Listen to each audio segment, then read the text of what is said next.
Open the safe. Now. Don't make me turn this place into a crime scene. Detective Ray Mallory's voice boomed, far too loud for the cramped back office of Williams Family Logistics. Standing directly across from Maya Williams, he tapped the gold badge on his belt, as though issuing a warning straight from God. Beyond the glass partition separating her office from the outer dispatch room, Maya caught a flash of movement. Her brother, Caleb, took one hard step forward, knuckles white with fury. Without breaking eye contact with the detective, Maya lifted 2 fingers from the scarred oak of her desk, a quiet gesture that carried neither panic nor a plea, but the absolute weight of a command. Caleb stopped dead. Tracking her gaze to the glass, Mallory spotted the frozen young man and offered a satisfied smile. "That's right," he said, turning his attention back to Maya. "Everybody stays calm. Everybody goes home." Maya did not answer. The room was too small for all of them. Mallory dominating the center, thick-necked and heavy-set, his shadow blotting out the desk. Detective Owen Briggs near the filing cabinets, pale eyes scanning corners and wires. 2 plainclothes officers blocking the door, as if the building had already been convicted. Beside, her hands rested a thick manila folder, immaculately organized and holding the entire paper trail of the upcoming transaction. Within it lay the bank withdrawal receipts, the escrow letters, and the tax records, every page precisely clipped and dated. A fortress of clean ink, ready for an inspection that Mallory had no intention of giving. "I asked to see the warrant," Maya said. Mallory lifted a folded sheet between 2 fingers, showed it for half a second, then tucked it back against his chest. "You saw it. I saw paper. You saw enough." Briggs crossed to the ceiling camera without a word. He turned the lens toward the wall, then nodded to one of the officers, who stretched a strip of black tape over it. Caleb's voice cut through from the dispatch room. "You can't do that." Mallory looked over his shoulder. "Son, you want to be included in this investigation." Maya's eyes stayed on Mallory. "Caleb." One word. Low. Final. Her brother swallowed his anger and stayed behind the glass. Beside him, Mrs. Laverne pressed both hands to her mouth. Samuel Grant, still wearing his driver's jacket, watched with the stillness of a man who had spent 30 years reading danger through a windshield. Mallory turned back, amused. "Smart family?" Maya slid the folder across the desk. "The money in that safe is for a warehouse purchase. $300,000. Withdrawn this morning from First Southern Bank. Every dollar is documented." The folder stopped against Mallory's hand. He did not open it. Briggs did. Barely. His thumb lifted the top page.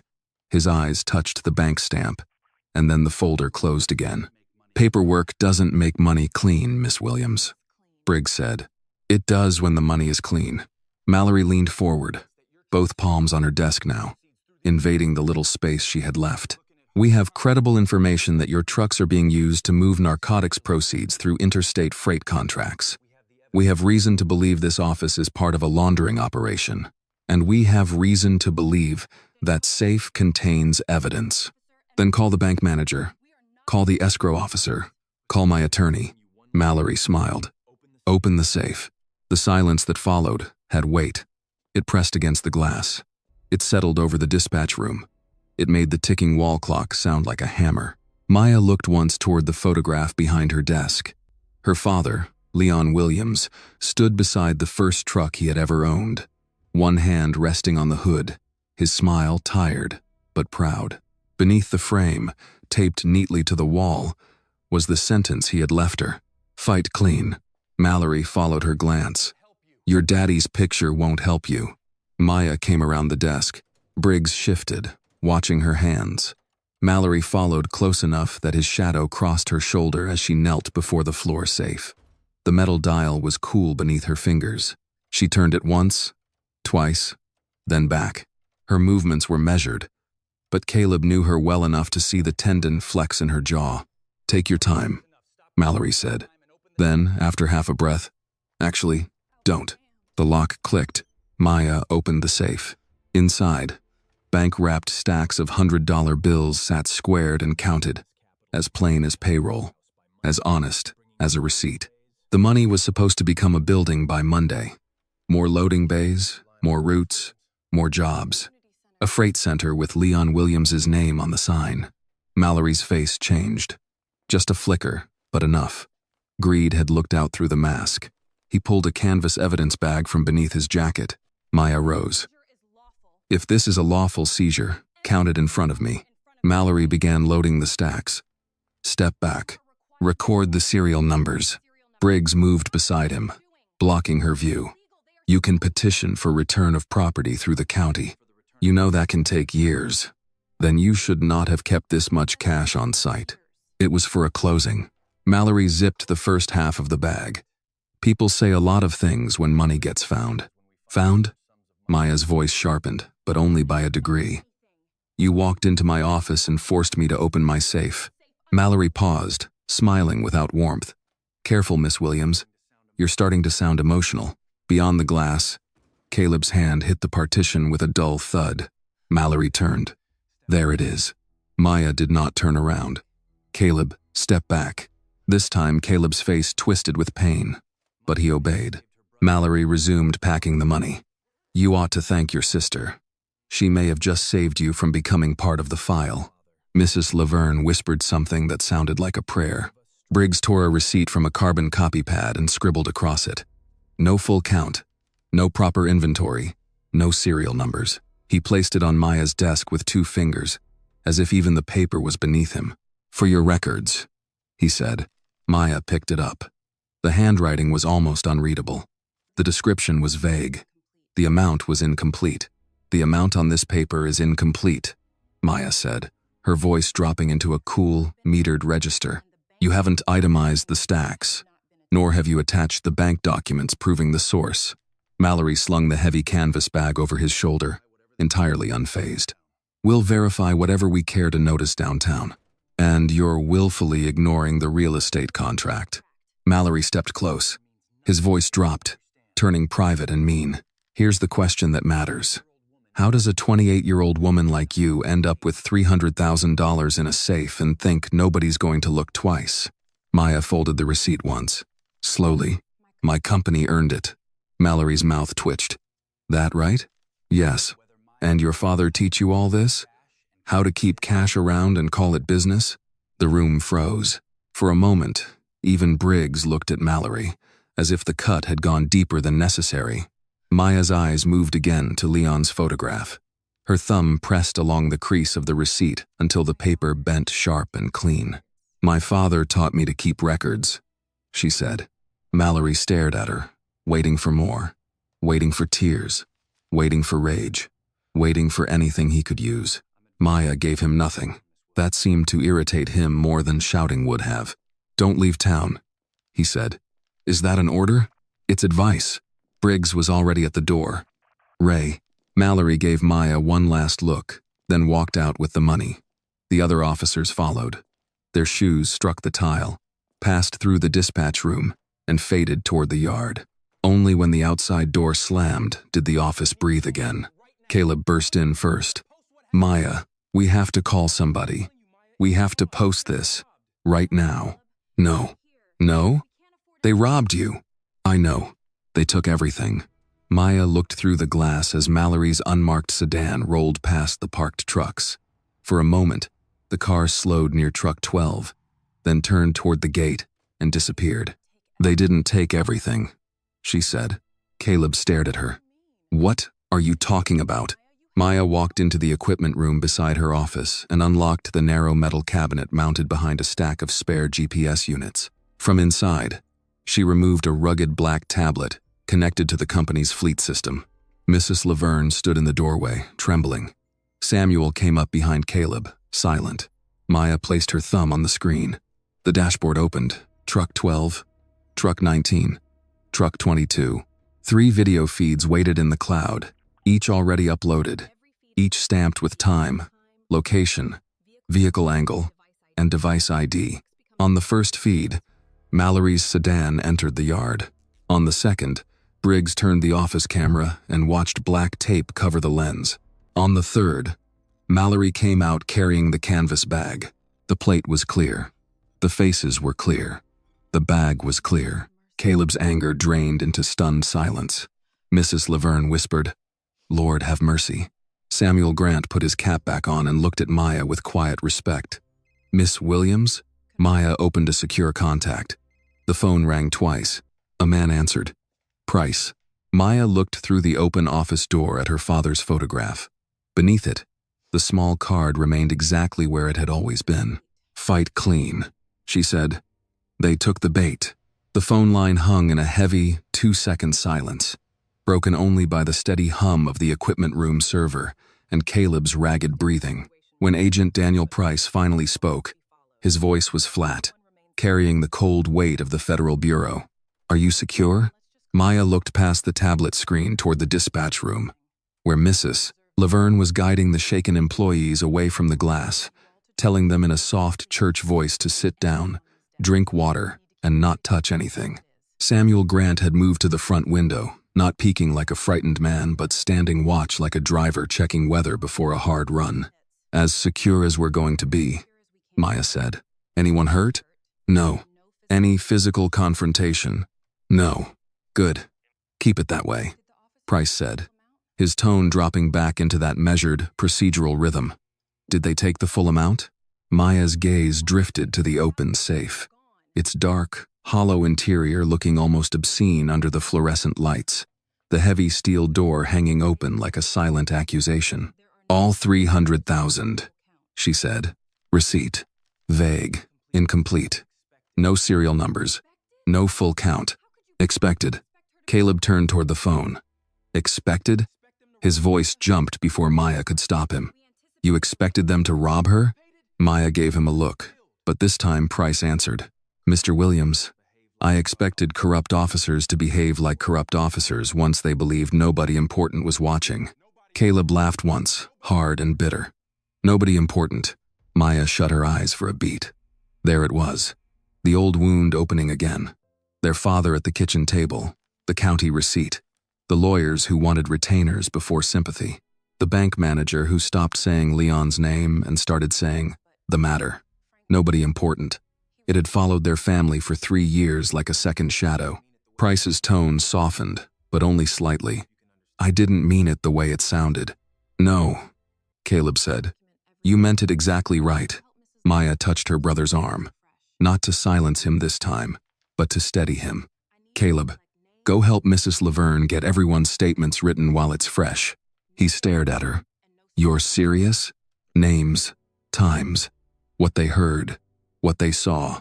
No guesses, no speeches, just facts." That instruction reached him in a place anger could not. Caleb looked at the tablet again, saw Mallory's face frozen in one of the video thumbnails, and nodded once. Facts. When he left, the room seemed to shrink around Maya. She switched the phone to speaker and placed it beside the tablet. The 3 truck feeds are uploaded. Truck 12 caught their arrival. Truck 19 caught Briggs turning the office camera. Truck 22 caught Mallory leaving with the bag. "Plates are clear." "Good," Price said. "Do not download them to a personal device. Do not send them to your attorney yet. Do not send them to the news. Leave the files in the evidence cloud." Maya's jaw tightened. "That money was supposed to close Monday." "I know. My employees know too. My bank will know by morning. The seller will hear by lunch." "I know that too." There was a pause, and in it Maya heard what Price was not saying. The case mattered more than her comfort. The net had to be wide enough for the men behind Mallory, not just the hand that grabbed the cash.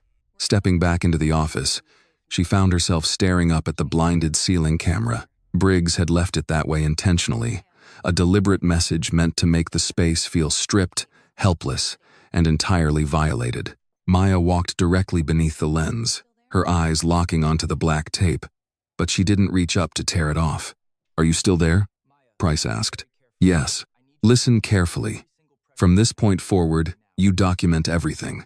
Calls from the bank, customers backing out, patrol cars near your property, reporters asking questions. If Mallory tries to speak with you, you do not meet alone. If Briggs shows up, you call me first.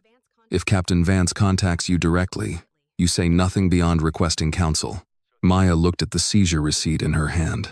"And if they come back? Then we let them make another mistake."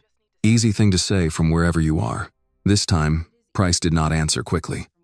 When he did, the federal polish was gone, and the man underneath sounded older. "You're right. It is." Maya turned toward the dispatch room. Caleb was already handing out yellow legal pads from the supply drawer. Missus. Laverne had removed her reading glasses from the chain around her neck and was writing with tiny, furious strokes. Samuel stood by the front door, looking out at the yard where dusk had begun to gather. "They think this ends with me filing a petition," Maya said. "They think I'll spend years begging for my own money. That's how they picked people," Price replied. "People with something to lose and not enough power to fight fast. Your father was one of the early files we found." The office noise faded around her. Having tracked the operation in scattered pieces, Maya could still picture the redacted reports and systemic seizure patterns, rows of names belonging to small business owners, widows, truckers, and church treasurers whose life savings had been arbitrarily reclassified as suspicion. Yet, hearing her own father reduced to one of the early files sent a cold shock through her, her fingers tightening around the carbon receipt until the paper sharply creased. "Don't call him a file," she said.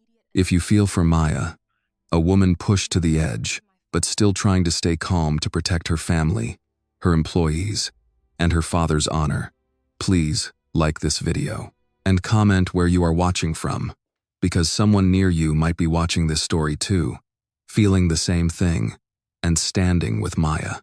Price went quiet. Maya did not apologize. After a moment, he said, "Leon Williams, $80,000 seized on Highway 280, 3 years ago.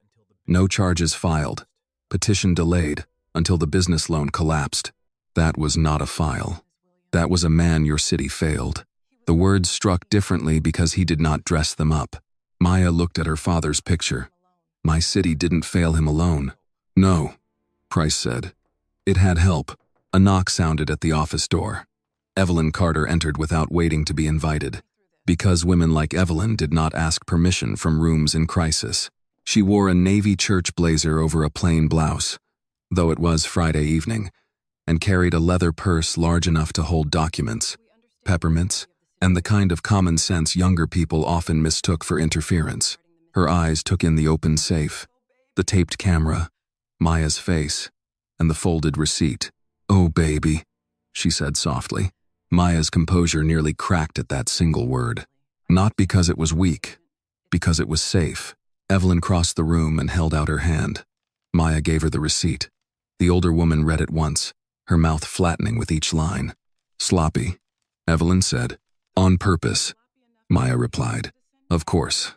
Sloppy enough to confuse a citizen. Familiar enough to satisfy a clerk." Evelyn looked toward the phone. "Agent Price, I assume you are listening." "Yes, ma'am." "Good. Then hear this. My client is not taking another step unless I know exactly how much danger your bureau has allowed into her life." Maya almost smiled. Evelyn had retired 5 years ago, but retirement had never made her sound retired. Price answered with care. "Mrs. Carter, we believe detectives Mallory and Briggs are part of a larger public corruption network involving asset seizures, falsified reports, and misappropriation of evidence funds.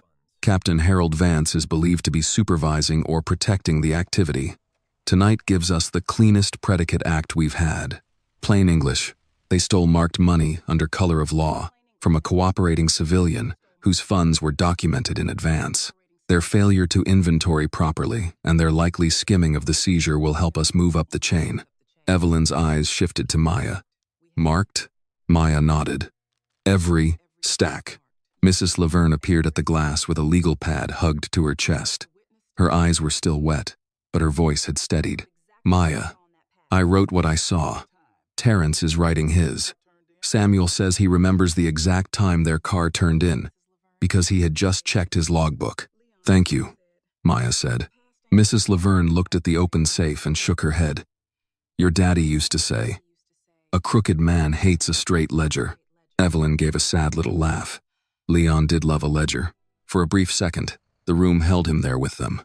Leon Williams, who could back a trailer into an alley in the rain, who put on a tie for bank meetings, who never left a waitress undertipped, who believed that if a man kept his papers in order, the law would eventually respect him. Then the second passed. Price spoke again. Maya, they will pressure you next. Bank, customers, reputation. They may try to bait Caleb. They may send someone through a side door pretending to help. You cannot react emotionally. Caleb, listening from the doorway now, stiffened. I'm right here.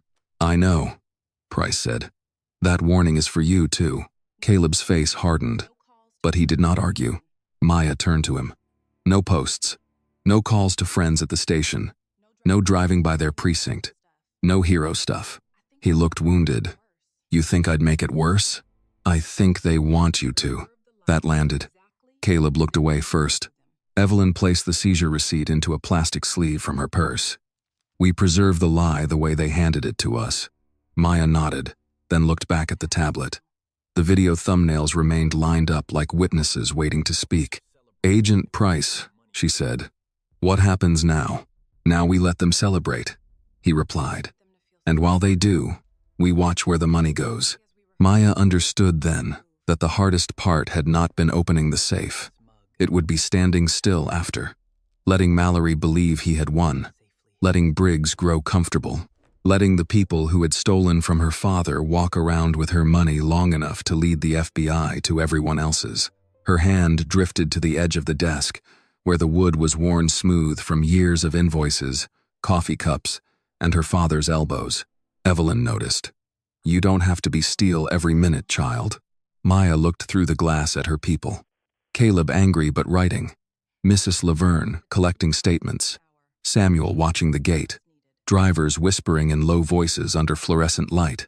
They were scared. They had every reason to be, yet none of them had left. I'm not steel, Maya said. I'm responsible. Evelyn's face softened. On the speaker, Price said, I'll have a team nearby within the hour. Not visible. You won't see us unless you need us. That's how they got away with it before, Caleb muttered.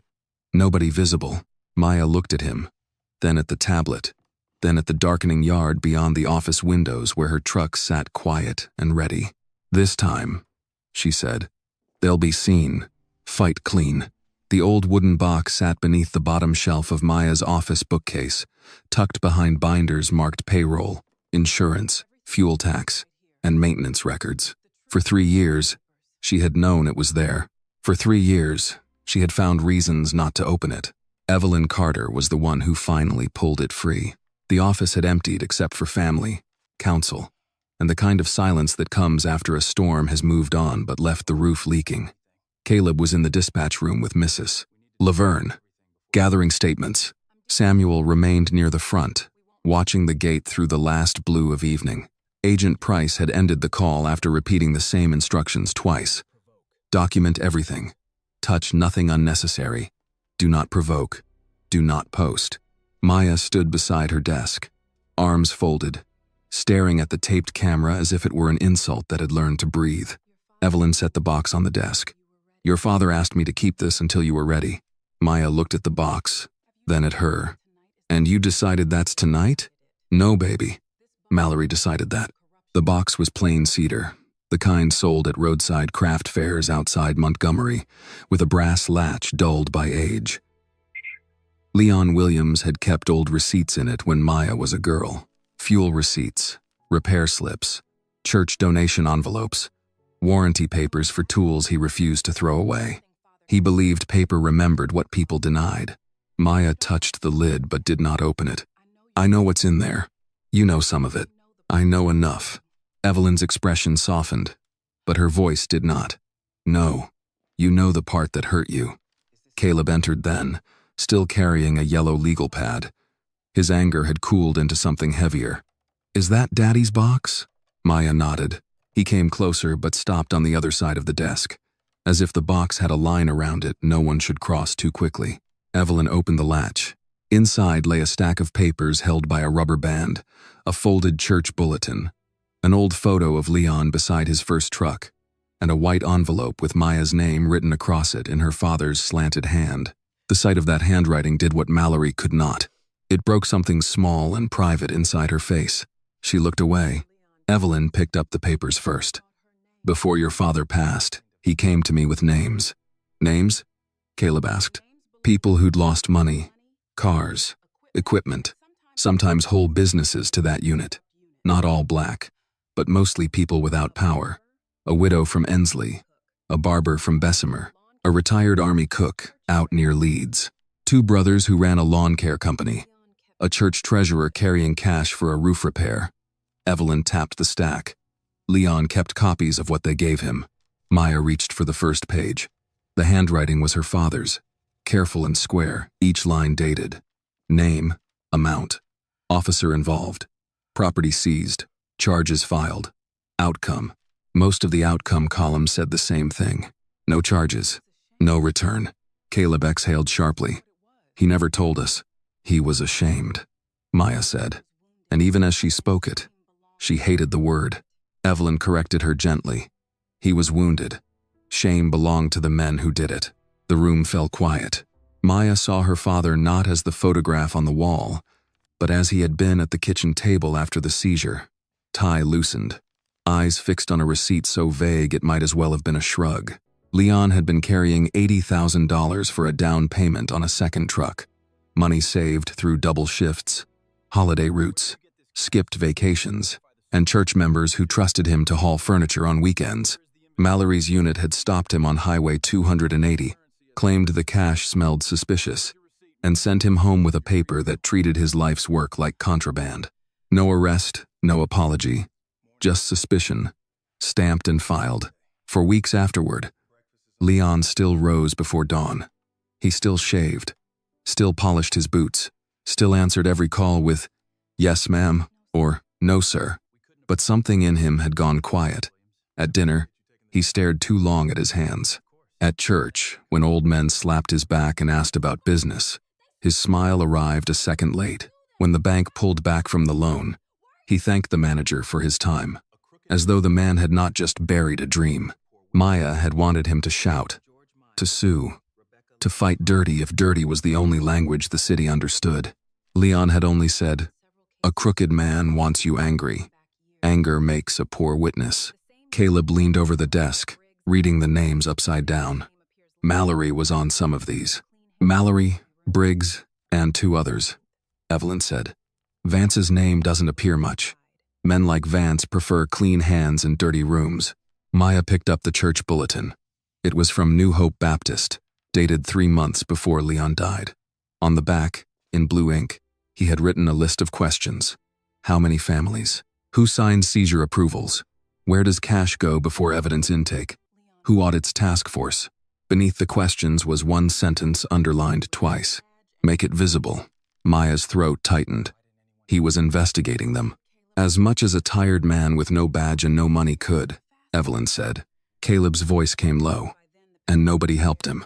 "I tried," Evelyn said, without defending herself. "Not enough. Not fast enough." By then, the petition was buried. The bank deal was dead. And your father had spent too many nights feeling like the law had called him a thief. Maya opened the envelope with her name on it. The paper inside had been folded once. Not long. Not dramatic. Leon had never wasted words when one honest sentence would do. "Maya, if they ever come for you, don't give them the anger they came to collect. Keep records. Keep witnesses. Keep your hands clean, even when theirs are not. I wanted to fight for all of us, but I got tired. Baby girl, you are not required to carry my hurt. But if you choose to carry the truth, make sure the whole world can see it. Fight clean. Daddy." Maya read it once. Then again, Caleb turned away and pressed the heel of his hand against his eyes. Evelyn let them have the silence. From the dispatch room came the muffled sound of Mrs. Laverne talking to someone on the phone, probably her husband, probably telling him she would be late and that no, she could not explain everything yet. Outside, a truck's cooling engine ticked softly in the yard. Maya folded the letter along the same crease her father had made. "They took his money," she said. "But it was never just the money." "No," Evelyn said. "It was the right to be believed." That sentence settled into Maya like a stone dropped into deep water. She looked at the list of names again. Each one was a person who had stood somewhere with papers in hand, trying to prove they were not what dirty men said they were. A widow explaining roof money, a barber explaining savings, A cook explaining back pay, her father explaining a truck. Maya placed Leon's letter beside the seizure receipt. Mallory had left less than an hour earlier. The two pieces of paper looked like they belonged to different worlds. One written by a man who believed truth had weight. The other scribbled by men who believed power could make truth wait outside. Caleb turned back. "So what do we do?" Maya did not answer immediately. She opened the Fleet tablet again. The uploaded videos waited in the cloud, untouched and exact. 3 trucks, 3 witnesses, no emotion, no trembling, just facts. "We do what Daddy couldn't finish," she said. Caleb shook his head, fear breaking through his anger. "Maya, they killed his spirit. I watched it happen. I'm not watching them do it to you. They won't. You don't know that." "No."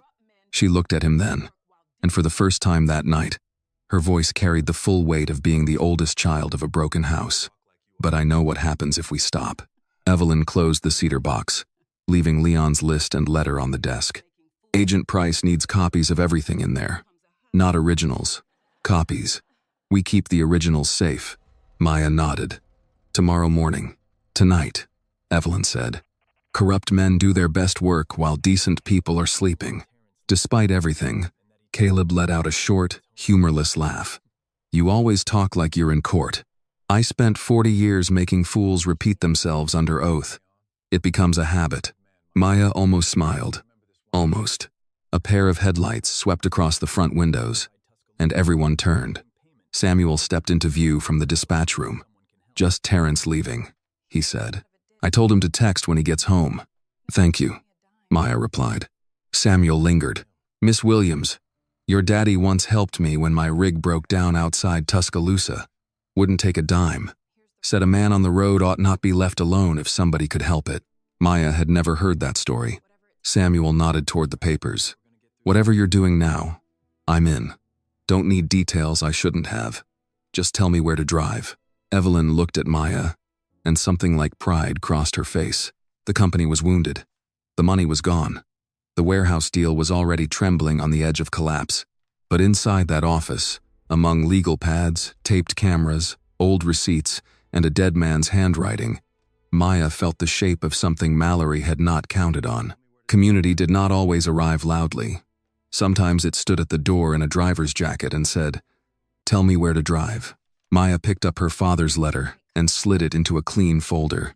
"First," she said, "we make copies. Then we wait." Caleb frowned. "Wait for what?" Maya looked at the seizure receipt again, at Mallory's crooked signature, at the lie he had been arrogant enough to leave behind, for them to think they got away with it. The first cut. By 10 o'clock that night, Ray Mallory had already decided the evening deserved bourbon. The private room behind McGrady's social club smelled of cigar smoke, old leather, and men who believed the city belonged to them because no one had ever made them give it back. A muted baseball game flickered above the bar. Near the far wall, 2 council aides laughed too loudly at a joke from a bail bondsman, while a retired judge nursed club soda and pretended not to hear anything worth remembering. Mallory dropped the canvas bag onto the round table in the corner booth. Owen Briggs closed the door behind them and locked it. "Easy," Briggs said. "You want the whole room looking over here?" Mallory grinned and slid into the booth. "Relax. Half the men in this building have carried a heavier bag for worse reasons." Briggs did not sit right away. His eyes went to the door, the vents, the ceiling corners, then the table. Caution was not morality, but in Briggs it sometimes wore the same coat. He pulled the blinds over the small interior window before taking the seat across from Mallory. Mallory unzipped the bag, just enough to see the bank-wrapped stacks inside. The sight warmed him better than the bourbon the waitress set down a minute later. "She made it easy," he said. Briggs lifted one stack, checked the strap, then put it back. "She didn't make anything easy." Mallory gave him a look. "We walked in. She opened the safe. We walked out. That's called easy. She didn't panic."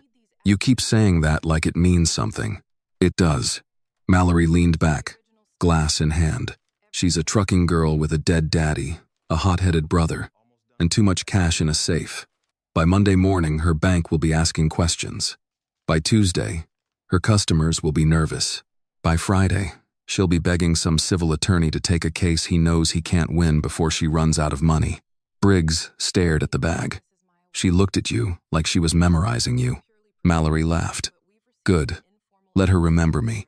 He reached into the bag and pulled out several stacks, counting with the lazy confidence of a man who had done this before. Briggs watched the numbers move. We're logging 240, Mallory said. That leaves 60. Operational expense. That phrase is going to bury you one day. No, Mallory said, sliding 30,000 across the table. Men without friends get buried. Men with friends get transferred. Briggs did not touch the money at first. In his mind, Maya Williams stood again behind that desk. Receipt folded between her fingers, face still, eyes steady. Most people yelled. Some cried. A few threatened lawsuits they could not afford. Maya had done none of it. She had taken the insult, the theft, even the mention of her father, and kept herself locked down like a vault. She didn't look scared, Ray. Mallory's smile thinned. Because she doesn't understand what scared is yet. The words sat between them, less like a promise than a schedule. Across town, Maya Williams had not gone home.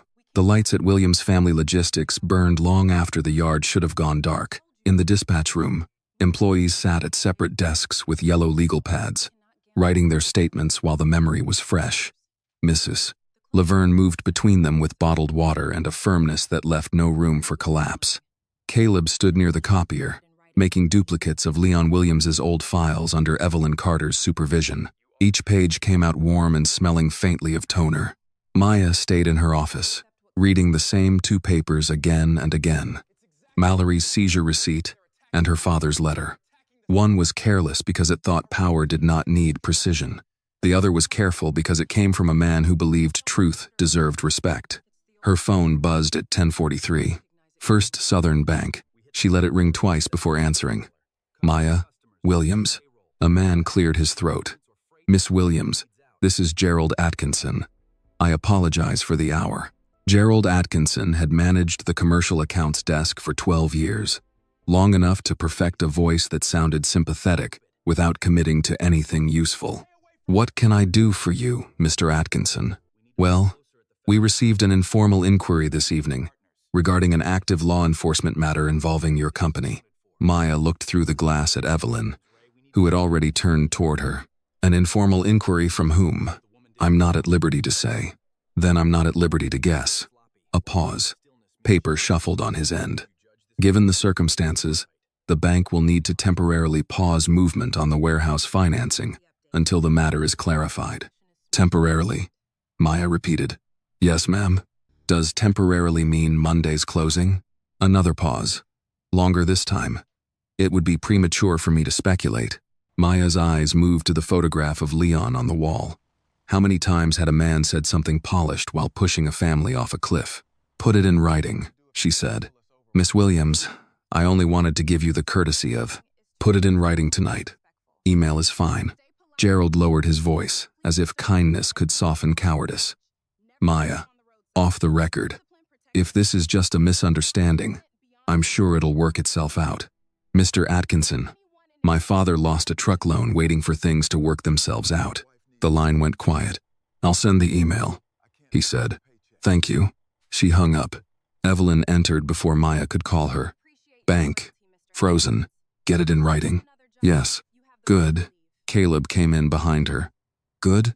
How is that good? Because fear leaves fingerprints when you make it write letters, Evelyn said. Before Caleb could answer, Maya's phone buzzed again. This time it was Howard Bell, the seller of the warehouse property. He did not waste time with greetings. Maya, tell me this thing I'm hearing isn't real. What are you hearing, Howard? That your company's under some kind of narcotics investigation. Who told you that? Does it matter? Yes, he sighed. In the background, a television played too loud, and someone, probably his wife, asked if he wanted dinner kept warm. Howard lowered his voice. A friend at the county said there may be complications. I can't have my property tied up in a federal mess. It isn't federal. Not yet, she thought. I have 12 other people interested in that lot, Howard said. I like you, Maya. I liked your daddy, but I can't gamble my retirement on this. Maya pressed the phone tighter. The closing is Monday. Not if your financing is frozen. The words hit Caleb visibly. He turned away, hands on his hips. Maya's voice stayed even. Are you withdrawing? I'm saying I need clarity. Put it in writing. What? Whatever you're saying. Put it in writing. Howard gave a tired laugh. You always were Leon's daughter. Yes, Maya said. I am. After the call ended, Caleb slapped the doorframe. They're doing exactly what Price said. Bank, seller, reputation. They're taking the whole company without even coming back. No, Maya said, though her own stomach had tightened. They're showing us the order of pressure. Evelyn nodded. First money, then credit, then standing in the community. Old playbook, in the private room at McGrady's. Mallory made the same list with a cigar between his fingers. Bank first, he said. Then the warehouse seller. Then customers. She needs payroll, fuel, insurance. Freight companies bleed fast when people stop trusting them. Briggs had opened his laptop. I can have a compliance flag sent to 2 of her bigger accounts by morning. Nothing official. Just enough to make them pause shipments. Do it. What about the brother?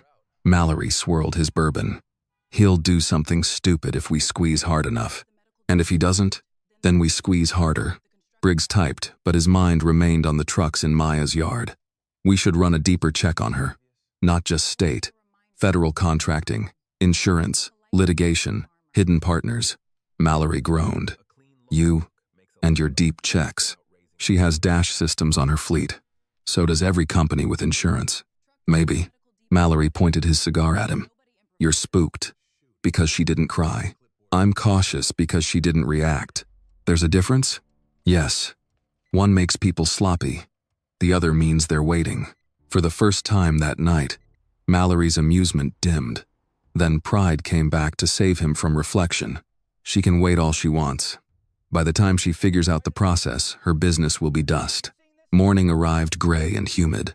By 8:30, Williams Family Logistics had lost its first contract. The call came from a regional grocery distributor that had used Maya's trucks for 2 years. The operations manager, a man who usually joked about Alabama football before discussing rates, sounded stiff and rehearsed. Just a temporary pause, until the matter clears up, he said. By 9:15, a second client emailed to suspend all pending loads. No accusation, no explanation beyond risk review. At 10, a patrol car rolled slowly past the entrance to the yard, turned at the corner, and came back again. It did not stop. It did not have to. Drivers noticed. Terrence stood beside truck 19 with his route clipboard in one hand, and worry written across his face. Miss Williams, if they pull us over while we're loaded, what do we do? Maya had gathered the drivers in the yard, not inside the office. She wanted them under open sky, near the trucks they knew, not crowded around fear. You stay polite, she said. You record what the system records. You call dispatch. You do not argue on the roadside. You do not consent to anything beyond what the law requires. And you do not give anybody an excuse to turn you into a headline. One of the older drivers, Mr. Haskins, removed his cap and rubbed the brim between his fingers. Maya, I got a wife on insulin. I can't miss 2 paychecks. I know. I'm not saying I'm leaving. You have the right to. That quieted them more than a speech would have. Maya looked at each face. Some young, some gray, some tired. All of them suddenly reminded that a badge could reach into a paycheck without ever touching a wallet. If you need to take another job, I won't hold it against you. If you stay, I'll tell you the truth as much as I legally can. What happened yesterday was wrong. What happens next will be hard. But I am not asking anyone to lie, hide, or break the law for me. We are going to do what this company has always done. Keep clean records, drive clean routes, come home clean. Samuel Grant stood near the back, arms folded. That's enough for me. Mrs. Laverne, who had come outside with a tray of gas station coffee because nobody had eaten breakfast, added, and anybody leaving better take a biscuit first. Fear on an empty stomach makes people foolish. A few drivers laughed despite themselves. Maya let the sound breathe. They needed it. Her phone buzzed again. Agent Price. She stepped aside. "Williams, we're seeing the pressure," Price said. "Bank, seller, clients, marked patrol presence. Document all of it. Already am. Good. Don't respond publicly. They're trying to starve us." "Yes. How long do you need them comfortable?" Price did not pretend not to understand. "Long enough for them to move the skimmed portion and talk to whoever protects them." Maya looked across the yard. A patrol car crawled by for the third time. One of her trucks reflected in its window as it passed, blue paint sliding over black glass like a shadow. "They won't wait long," she said. "No. Men like Mallory hate unfinished business." At McGrady's the night before, Mallory had raised his glass to that exact belief. "Too easy money," he had said. Briggs, after a long moment, had touched his glass to Mallory's, but he had not drunk. Not right away. Now, as Maya stood in the yard with her drivers pretending not to watch her, she understood something her father had written in the margin of one old note. Crooked men rarely feared the law at first. They feared inconvenience. They feared delay. They feared witnesses. Maya turned toward the line of trucks, waiting for their morning routes. If Mallory wanted to make the city watch her fall, then she would let the city watch something else first. She would let it watch her keep moving. Trucks at every light. The first truck appeared before noon. Mallory was leaving the county annex, coffee in one hand, phone in the other, when a blue Williams Family Logistics 18-wheeler rolled through the intersection ahead of him. It did not speed. It did not slow. It simply crossed on green, polished chrome catching the sun, the company name stretching along the trailer in clean white letters. He stopped on the courthouse steps and watched it pass. For 1 second, the driver looked straight ahead, both hands on the wheel, face unreadable behind the glass. Mallory snorted and kept walking. By itself, the truck meant nothing.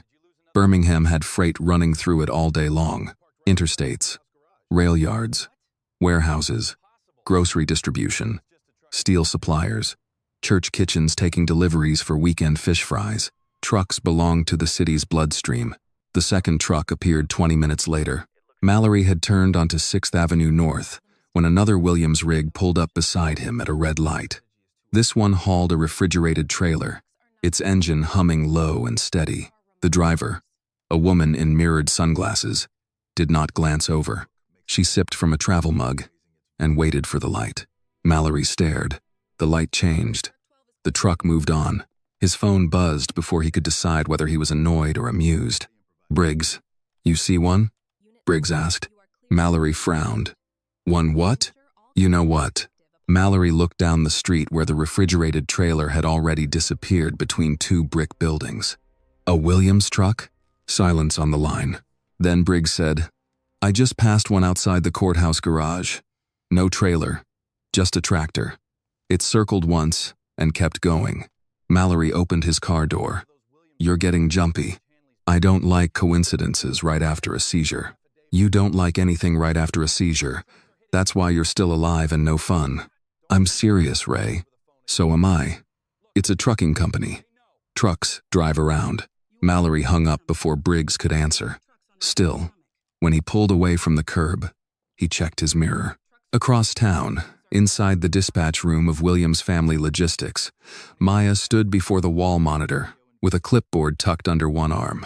The screen showed the legal routes for the day: deliveries to grocery warehouses, construction suppliers, medical equipment depots, and a church food pantry in Titusville. Nothing improvised, nothing reckless. Every route filed, every load assigned, every driver instructed to obey the law so completely that even a hostile officer would have to invent something to complain about. Caleb stood beside her, still fighting the urge to turn strategy into revenge. "You sure this isn't too obvious?" he asked. Maya marked a check beside truck 18. "They won't see a crime. They'll see a reminder. A reminder can get somebody pulled over. Then they record, call, dispatch, and stay polite." Caleb shook his head. "You make polite sound like body armor." Maya looked at him. "Today it is." From behind them, Samuel Grant gave a low chuckle.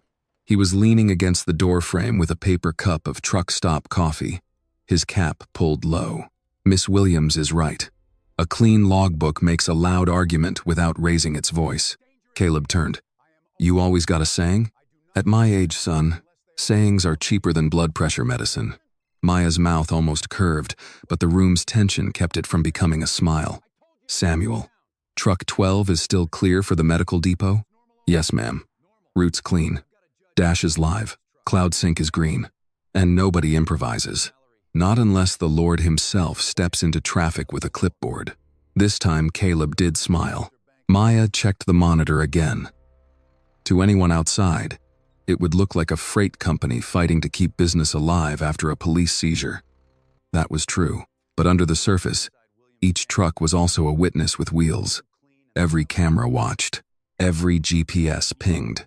Every ordinary movement added pressure to men who had built careers in rooms where nobody was watching. By mid-afternoon, Briggs had seen 4. The first at the courthouse garage. The second near a deli where he picked up lunch and ate half of it in his car.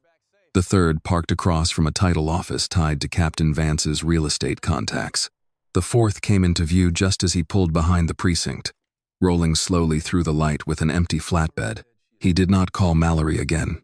Not at first. Instead, he parked, took out his laptop, and ran the company's Department of Transportation profile. Williams Family Logistics. Active authority. Insurance current. Safety rating clean. 12 power units. No major violations. No suspicious ownership changes. No federal flags. Too clean, he thought. That bothered him more than a messy record would have. Mallory called him at 3:17.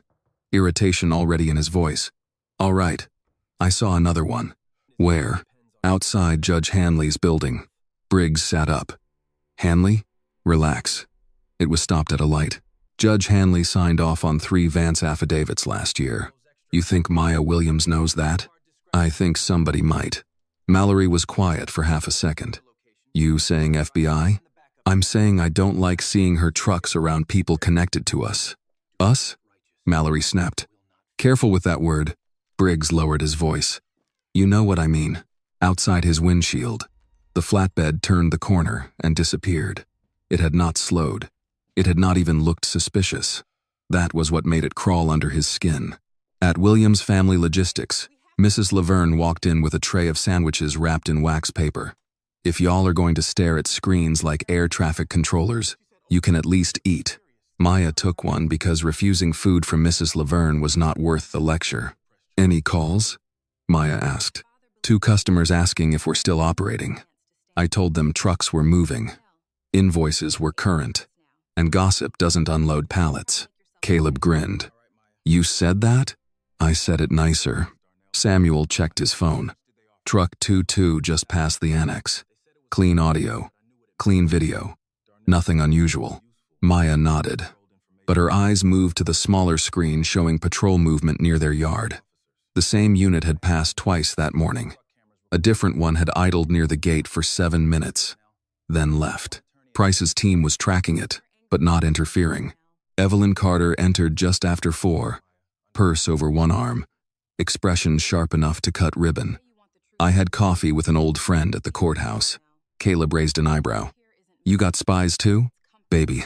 At my age, they're called church members. Maya turned from the monitor.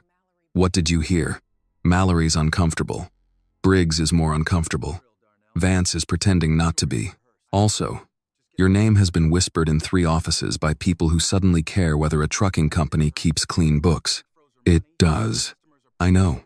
That's why they're annoyed. Maya looked back at the screen. One of her trucks had stopped at a red light downtown. Across the intersection, small in the corner of the camera feed, Mallory's unmarked sedan waited in the left turn lane. He was looking at the truck. Even through video, Maya could see it. The slight tilt of his head. The pause. The calculation. Evelyn saw it too. Don't enjoy it too much. I'm not. Yes, you are. A little. Maya folded her arms. A little. Evelyn's voice softened. Enjoy the truth working. Don't enjoy the fear. That belongs to them. The light changed. The truck drove on. By evening, Mallory's irritation had turned into a physical thing. He felt it in his jaw, in the back of his neck, in the way every traffic light seemed to hold him just long enough for blue paint and white letters to slide into view. At a gas station on the edge of downtown, he stepped out to fill his tank. and saw a Williams tractor parked across the street beside a tire shop. No trailer, no driver visible, just the cab, angled toward the road, windshield dark. Mallory abandoned the pump, crossed the street, and slapped his palm against the driver's door. The window rolled down. Samuel Grant looked out calmly. "Evening, detective." Mallory blinked. "You know me? Birmingham's smaller than folks think. What are you doing here?" Samuel held up a paper receipt. "Waiting on a tire inspection. Shop's backed up.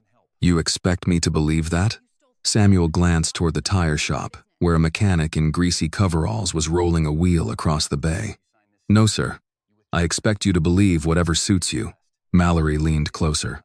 "You tell Maya Williams she's playing a dangerous game." Samuel's face did not change. "I'm a driver, detective. I don't carry messages unless they're on a bill of lading." For a moment, Mallory looked ready to say more. Then his phone rang. "Vance." He stepped back and answered. "Yeah?" Captain Harold Vance did not greet him.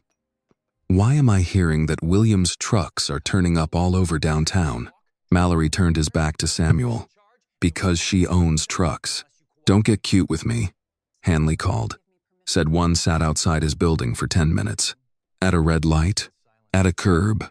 Mallory looked across the street at the dark windshield of Samuel's cab. Then sighed it. "With what? Parking too legally?" Vance hissed. "Fix this. Quietly. I don't want some little freight company making my people nervous." Mallory lowered his voice. "We squeezed her bank. We squeezed her contracts. She's just trying to look brave. Then make her look alone." The line went dead. Mallory stood there with the phone in his hand while Samuel's window rolled back up. At headquarters, Briggs was waiting in the parking lot when Mallory arrived. He had not changed from the morning, but he looked older by 10 hours. "We need eyes inside," Briggs said. Mallory stopped walking. "What?" "The trucks are too clean. The routes are too perfect. Either she's lucky or somebody is advising her. We need someone who knows her dispatch system, her drivers, where she keeps backup data." Mallory looked toward the street. No Williams truck there now. Just traffic, humid air, and the city lights blinking on one by one. Still, he checked twice. "You got a name?" he asked. Briggs nodded. "Darnell Price, former driver. Fired 6 months ago for padding hours. Still has a grudge." Mallory's smile returned, slow and ugly. "Now that sounds useful." Across town, Maya watched the last truck return to the yard. One by one, the blue rigs came through the gate, ordinary and enormous beneath the floodlights. Drivers climbed down, tired but safe. Dash uploads completed, logs closed, routes clean. Samuel was the last to step into the dispatch room. "Detective Mallory says you're playing a dangerous game," he said. Caleb stiffened. "He said that to you?" Samuel set his keys on the counter. He did. Maya looked at the monitor, where the day's upload sat archived in neat green rows. "Did you give him a message back?" "No, ma'am." "Good." Samuel tilted his head. "Didn't need to." Mrs. Laverne, counting witness statements at the side desk, looked up. "Why not?" Samuel pointed through the window toward the parked trucks. Message was already delivered. Maya stood in silence for a moment, listening to the engines cool in the yard. The trucks had not threatened anyone. They had not blocked a road, raised a voice, or broken a rule. They had simply moved through the city with their cameras on and their records clean, and somehow that had been enough to make corrupt men start looking over their shoulders. Her phone buzzed. A text from Agent Price. Mallory made contact inquiry on former employee Darnell Price. "Do not approach yet. We're monitoring." Maya read it twice. Caleb saw her face change. "What?" She locked the screen. "They're looking for someone inside." Evelyn, who had just entered from the office hallway, heard enough to understand. Of course they are. Maya looked out at the dark yard, at the blue trucks resting under white lights, and felt the next phase of the trap forming around them all. "Then we let them find what they think they're looking for," she said. "The man they thought they owned." Darnell Price lived in a narrow brick duplex off a road where the streetlights worked only when they felt like it. At 43, he still had the heavy shoulders of a man built for loading docks, though the months since he left Williams Family Logistics had softened him around the middle and sharpened him around the eyes. Shame did that to some men. It did not make them kinder. It made them tired. When the knock came, Darnell was eating cold fried chicken over the sink and watching a late news segment with the volume low. He looked through the peephole once, then stepped back. Detective Ray Mallory stood on the porch with Owen Briggs behind him, both men wearing plain clothes and the kind of patience that meant they had nowhere better to be. Darnell opened the door halfway. "Can I help you?" Mallory smiled. "That depends how much you want to help yourself." Darnell's eyes flicked to Briggs. "I don't know what that means." "Sure you do." Mallory placed one hand on the doorframe, not pushing, just claiming space. "You used to drive for Maya Williams. A lot of people used to do a lot of things. You got fired for padding hours. Little fuel card issue too, if I remember right." Darnell's jaw tightened. "That was handled." "Was it?" Briggs asked, his voice soft. Because handled and forgotten are different things. The old fear moved across Darnell's face before he could hide it. He had made mistakes. Not big enough to make him a monster, but enough to make him useful to men who liked leverage. Maya had fired him quietly. No police, no public shame. She had even let him keep his final paycheck. At the time, pride had made him call her cold. Now, with Mallory standing at his door, he understood she had been merciful. Mallory leaned closer. "We need some information. Nothing dramatic. Dispatch routines, camera locations, who she trusts, where she keeps backups. You give us that. Maybe some old paperwork stays old." Darnell stared at the porch floor. "And if I don't?" Mallory's smile disappeared. "Then, maybe old paperwork gets curious." A car passed slowly behind them, tires whispering on the damp street. Somewhere down the block, a dog barked twice and quit. Darnell swallowed. "I don't work there anymore." "That's what makes you believable," Briggs said. "People who got fired remember things." Mallory pulled a folded piece of paper from his jacket and slipped it into Darnell's hand. "Call that number tomorrow. Not from your house. Not from your regular phone." "And Darnell?" Darnell looked up. "Don't get righteous. It won't fit you." They left him standing there with the door half open and the cold chicken forgotten in the sink. He waited until their taillights vanished before locking every bolt on the door. Then he stood in the middle of his small living room, breathing like a man who had carried something too heavy up too many stairs. On the television, a smiling anchor moved her mouth without sound. Darnell looked at the number in his hand. Then, he looked at another number taped to the inside of his kitchen cabinet, written 6 months earlier by a woman he had disappointed and not forgiven, because forgiving her meant admitting she had been fair. Maya Williams. He did not call right away. Pride made one last attempt to save itself. It told him she would hang up. It told him she would enjoy hearing fear in his voice. It told him he could give Mallory a little information, just enough to survive, and walk away. But fear knew better. At 11:38 p.m., Maya's phone buzzed on her desk. She looked at the screen, saw the name, and went still. Caleb, who had been pretending to review route logs while actually watching her, noticed. "Who is it?" Maya let it ring once more. "Darnell." Caleb's chair scraped back. "You're kidding." "No. He's calling now? After everything?" Evelyn Carter, seated near the filing cabinet with Leon's old documents stacked beside her, lifted her eyes over her reading glasses. "Answer it."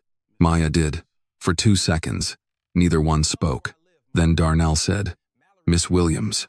He had not called her that in 6 months. "What do you need, Darnell?"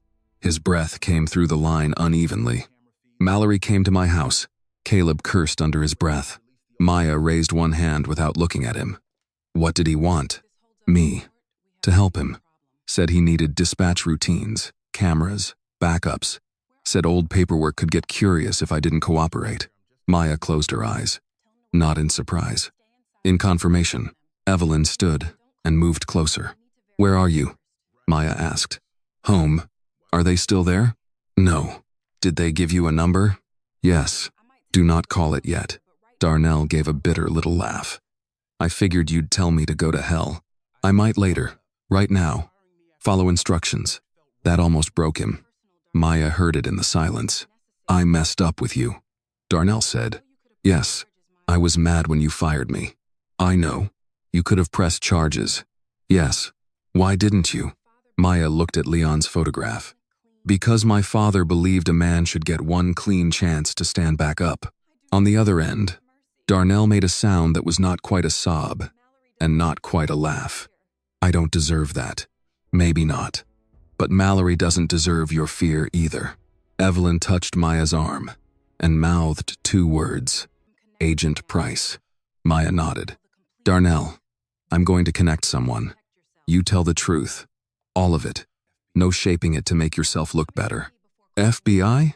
Yes. He was quiet. Darnell, I'm here. You came to me before you called them. That matters. Don't waste it. Within 20 minutes, Agent Daniel Price had Darnell on a secure call. No drama, no threats, no promises he could not keep. Just questions, specific and patient. What time did Mallory arrive? Was Briggs present? What exactly did they ask for?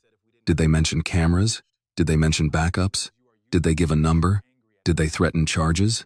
Did they offer money? Darnell answered each one, stumbling at first, then steadier as the truth found a rhythm. Price finally said, Mr. Price, they believe you can be useful because you're angry at Miss Williams. Darnell looked at Maya through the video call screen. His face was gray with shame. I was.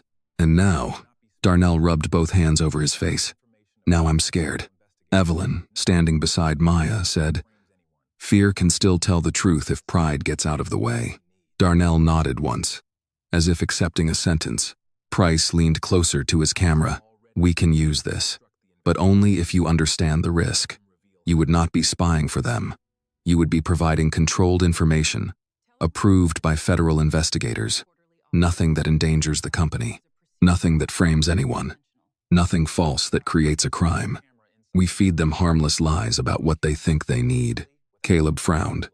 Harmless lies? Price glanced at him. Strategic misinformation. They already intend to obstruct the investigation. We let them reveal how. Maya's voice was quiet. What do we tell them? Price answered without hesitation. That the FBI only has one camera inside your office. That the truck cameras record locally but don't automatically upload. That Maya is under financial stress and may go public. That she has one attorney and no broader support. That the office is the center of the evidence. Briggs would believe that, Maya realized. He wanted a target he could break. Give him one camera, one room, one place to attack, and he would mistake simplicity for opportunity. Darnell looked from Price to Maya. And if Mallory asks me why I'm helping, Maya said, tell him the truth. Part of it. What part? That you're angry I fired you. Darnell looked down. I was angry because you were right. Do not tell him that part. For the first time that night, Caleb almost smiled.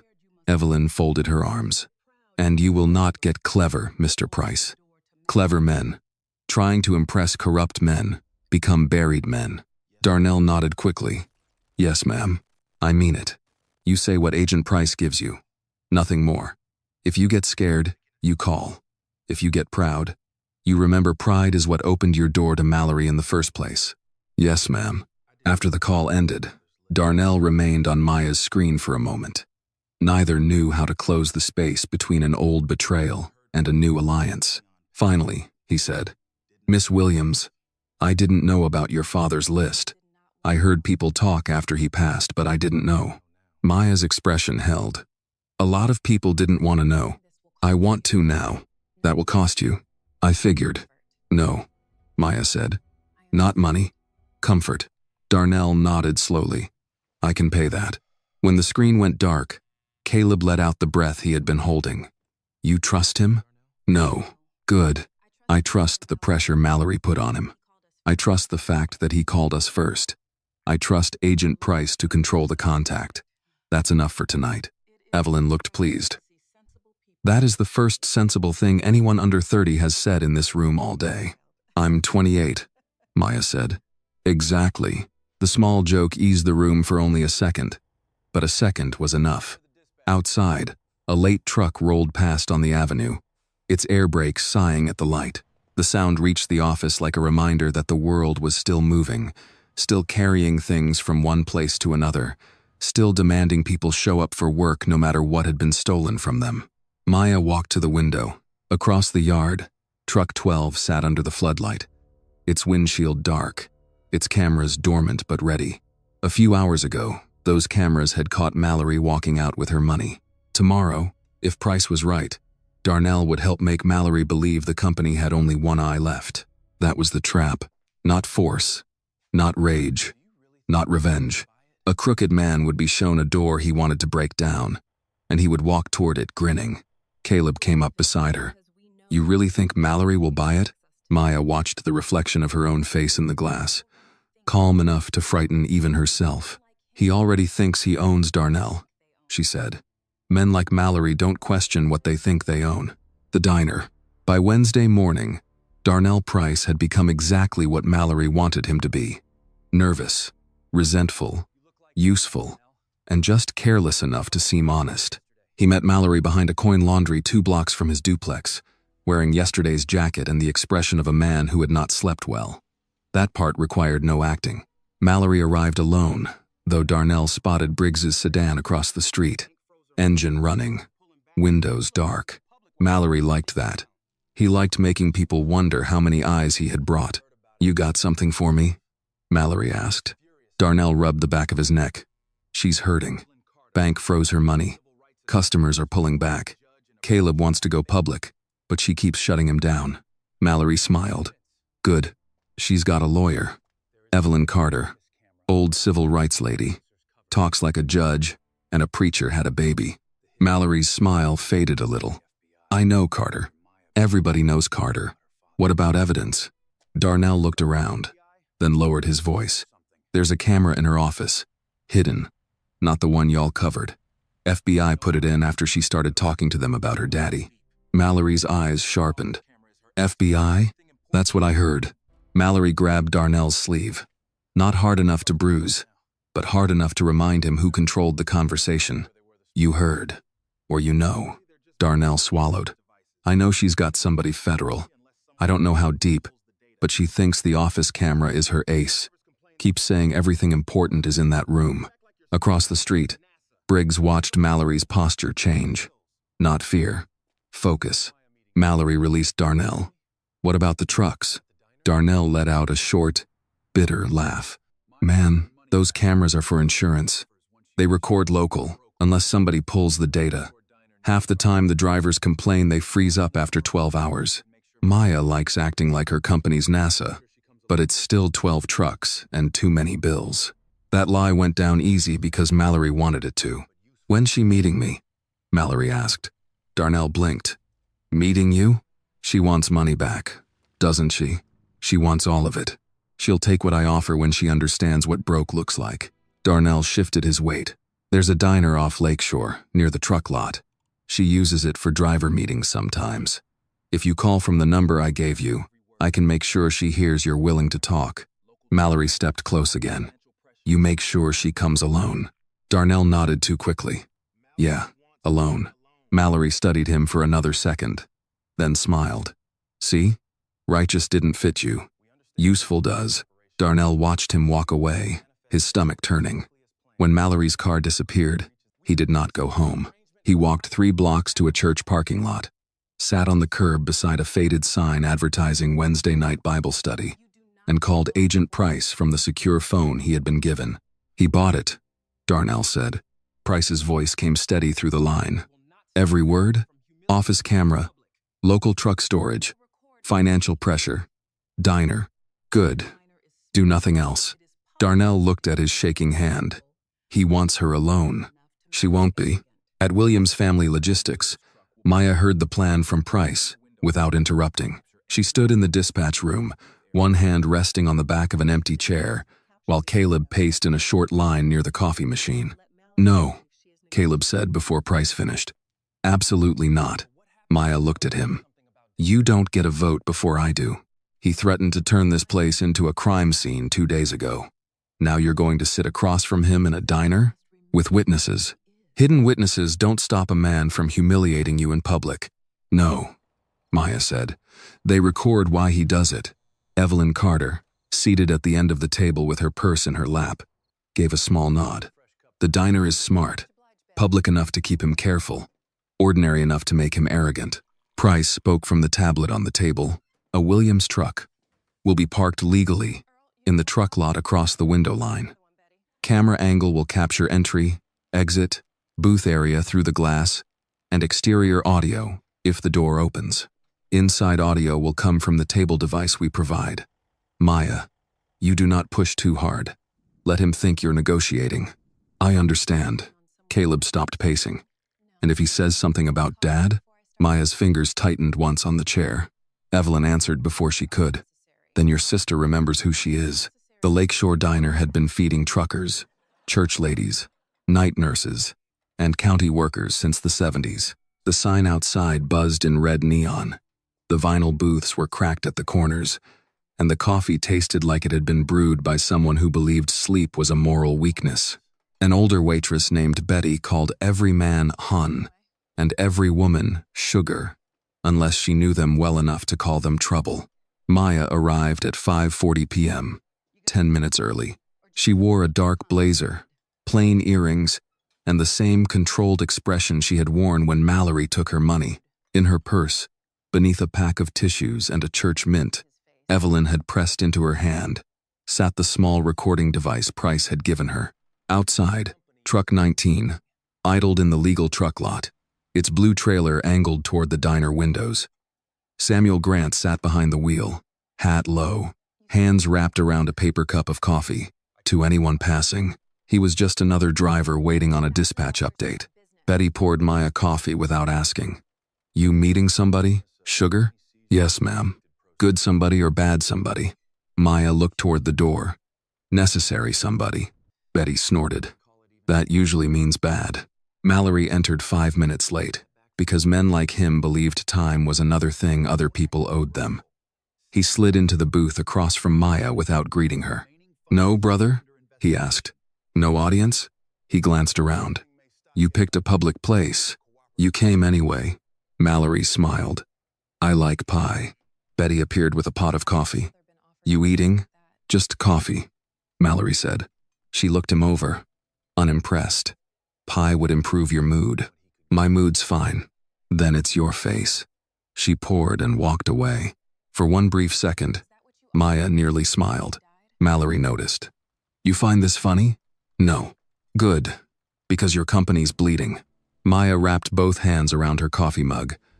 Not because she needed warmth, but because still hands revealed less. You said you wanted to talk. I said I could help you. You stole $300,000 from my business. Mallory leaned back. County seized suspected proceeds. Big difference.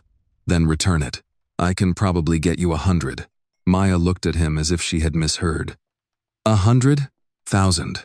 Don't act ungrateful. You sign a statement, withdrawing any complaint. Acknowledge the remaining funds are subject to continued investigation. And maybe this whole thing stops getting uglier. Maybe? His smile returned. Depends how cooperative you are. Outside, Truck 19's camera held steady on the booth window. Maya let the silence stretch just long enough for Mallory to fill it with confidence. My father got offered something like that, didn't he? She asked. Mallory's jaw shifted. Your father should have taken what he could get. Is that what you offered my father before he died? The question did not land like anger. It landed like a document placed on a table. Mallory looked out the window, saw nothing but traffic, rain clouds gathering, and a blue truck in the lot where trucks belonged. When he turned back, the mask had slipped just enough. Your father should have known his place, he said. So should you. The words were quiet, cleanly spoken, ugly enough to stain the air. Maya's thumb pressed once against the side of the mug. That was all. No shout, no gasp, no sudden movement for Mallory to twist into threat. Inside, a younger Maya wanted to stand, wanted to say Leon Williams had more honor in his tired hands than Mallory had in his whole career. But the woman at the booth had her father's letter folded in her memory and his command under her skin. Fight clean. She lifted her coffee and took a careful sip. Mallory watched her, unsettled by the absence of the reaction he wanted. Nothing to say? I'm listening. You listen good then. You keep pushing. Your little company becomes a lesson. Customers leave. Bank walks. Drivers scatter. Your brother catches a charge because he can't control his mouth. That warehouse dream dies. And everybody who ever trusted your last name learns not to. Maya set the cup down. And if I sign, you get a piece of your money. You get peace. No, Maya said softly. I get permission to stay quiet. Mallory leaned forward. Same thing, in your position. Betty returned with the coffee pot, eyes moving between them. Everything all right over here? Maya looked up. Yes, ma'am. Mallory threw a 10 on the table and stood. Offer expires tomorrow. You should put it in writing, Maya said. He laughed. You and your records. My father taught me. Mallory's face hardened again, but he left without another word. Through the window, Maya watched him cross the lot. For half a second, his gaze moved toward truck 19. Samuel did not look back. He simply lifted his coffee and took a slow drink. Maya waited until Mallory's car turned out of the lot before she stood. Her knees felt weaker than she allowed her face to show. Betty came over with the coffee pot tucked against her hip. Sugar. I don't know what that man is, but he ain't peace. Maya placed cash on the table for the coffee. No, ma'am, he isn't. Her phone buzzed before she reached the door. Agent Price. Got it. Clear audio. Clear visual. A second message followed. Civil rights angle confirmed. Maya stepped outside into the humid evening. The sky had gone the color of pewter, and the first drops of rain tapped against the pavement. Samuel rolled down the truck window as she passed. You all right, Miss Williams? Maya looked toward the road where Mallory had disappeared. No, she said. But he said it. Samuel nodded once, understanding exactly what that meant. Behind her, the diner sign flickered. Ahead of her, the blue truck waited, engine humming, camera light steady and green, breaking the eye. Briggs watched the diner footage 3 times without sound. Mallory had sent him the summary first, full of swagger and profanity. But Briggs wanted the details no man bragging over bourbon could be trusted to notice. The video came from a street camera near Lakeshore, grainy and angled badly, showing Mallory entering the diner, Maya arriving before him, and a Williams truck sitting in the lot like it belonged there. That was the part Briggs hated. The truck had not crept in after Mallory. It had not circled. It had been parked legally, straight between the white lines, trailer aligned toward the window. Ordinary enough to ignore, perfect enough to remember. He froze the frame and leaned closer. The windshield was too dark to see the driver clearly, but the cab's front camera housing was visible beneath the mirror. A small black eye pointed outward. Briggs shut the laptop. Across the table in Captain Harold Vance's kitchen, Mallory poured himself coffee he did not want. Vance's house sat behind a brick wall in Mountain Brook, far from the neighborhoods where his unit did its dirtiest work. Everything in the kitchen was white marble, polished steel, and quiet money. It was the kind of room where bad decisions dressed themselves as strategy. You told me her fleet cameras were local, Briggs said. Mallory glared. Darnell told us that. Darnell used to pad hours. His word is not scripture. Vance, wearing a robe over pressed slacks, as if corruption had interrupted his evening routine, placed both hands on the island. What exactly did she get from that diner? Mallory shrugged. Nothing useful. I offered her a settlement. She acted righteous. Briggs looked at him. What did you say about her father? Mallory's silence came a fraction too late. Vance noticed. Ray. Mallory set the mug down harder than necessary. I said the old man should have known his place. Vance closed his eyes. Briggs stared at him. You said that in a diner? She didn't have a wire. You checked? Mallory's jaw worked. Visually, Briggs almost laughed, but there was no humor in it. Ray. A truck was parked outside the window. Insurance cameras. Remember? Maybe. Or maybe Darnell knows less than he thinks. Vance turned to Briggs. Then find out. Briggs already had. He had spent half the night pulling vendor records, insurance filings, and camera equipment models used by mid-sized trucking companies. Williams Family Logistics ran a standard fleet package: GPS, driver-facing, and road-facing dash cameras, side sensors, cloud-capable, but not always cloud-active. On paper, Darnell's story was believable. That did not make it true. He opened his laptop again and brought up the photo Darnell had sent. Maya's back office, ceiling vent, desk, filing cabinet, framed business certificates. In the upper corner, barely visible behind a smoke detector housing, was a lens the size of a pencil eraser. "That's the one," Briggs said. "Office camera. If the FBI has anything clean from the seizure, it's probably there. We remove it, then put pressure back on her before she can replace it." Vance's voice lowered. "Remove it how?" Briggs did not blink. Quietly, Mallory grinned. "Now you're talking." "No," Briggs said. "You stay away from it. You're too loud." Mallory's grin died. Vance pointed at Briggs. "No hero nonsense. No mess. No broken bodies. No witnesses. You understand me?" "I understand. And leave something useful," Vance added. "If we're going in, we don't just take an eye. We give her a problem." By midnight, Williams' family logistics had gone dark except for the security lights over the yard and the small glow above the dispatch entrance. Rain had washed the day's heat off the asphalt, leaving the trucks slick and silent under the floodlights. Briggs parked 2 blocks away behind a closed auto parts store and walked in wearing a county utility jacket, dark cap low over his forehead, tool bag in one hand. The fake access card in his pocket had cost him 2 favors and a promise he did not plan to keep. At the side door, he paused beneath the camera, kept his face angled down, and swiped the card. The lock clicked. He slipped inside. The building smelled like paper, warm electronics, and faint diesel tracked in from boots. The silence pressed against him. In the dispatch room, empty chairs sat pushed under desks, root sheets clipped in trays, a half-full candy jar near Mrs. Laverne's station. Ordinary things. Honest things. Briggs moved through them with the faint irritation of a man trespassing in a place that refused to look guilty. He reached Maya's office and shut the door behind him. The taped main camera was still turned to the wall, exactly as he had left it. That pleased him. People under stress often preserved violations as evidence. Not realizing evidence could become a map, he unfolded a small stepladder from his bag and positioned it beneath the smoke detector housing. The hidden lens was where Darnell said it would be. "So there you are," Briggs whispered. He worked quickly, gloved hands steady. The detector cover came free. Behind it sat the micro camera, wired into a small transmitter tucked above the ceiling tile. Clean installation. Federal, likely.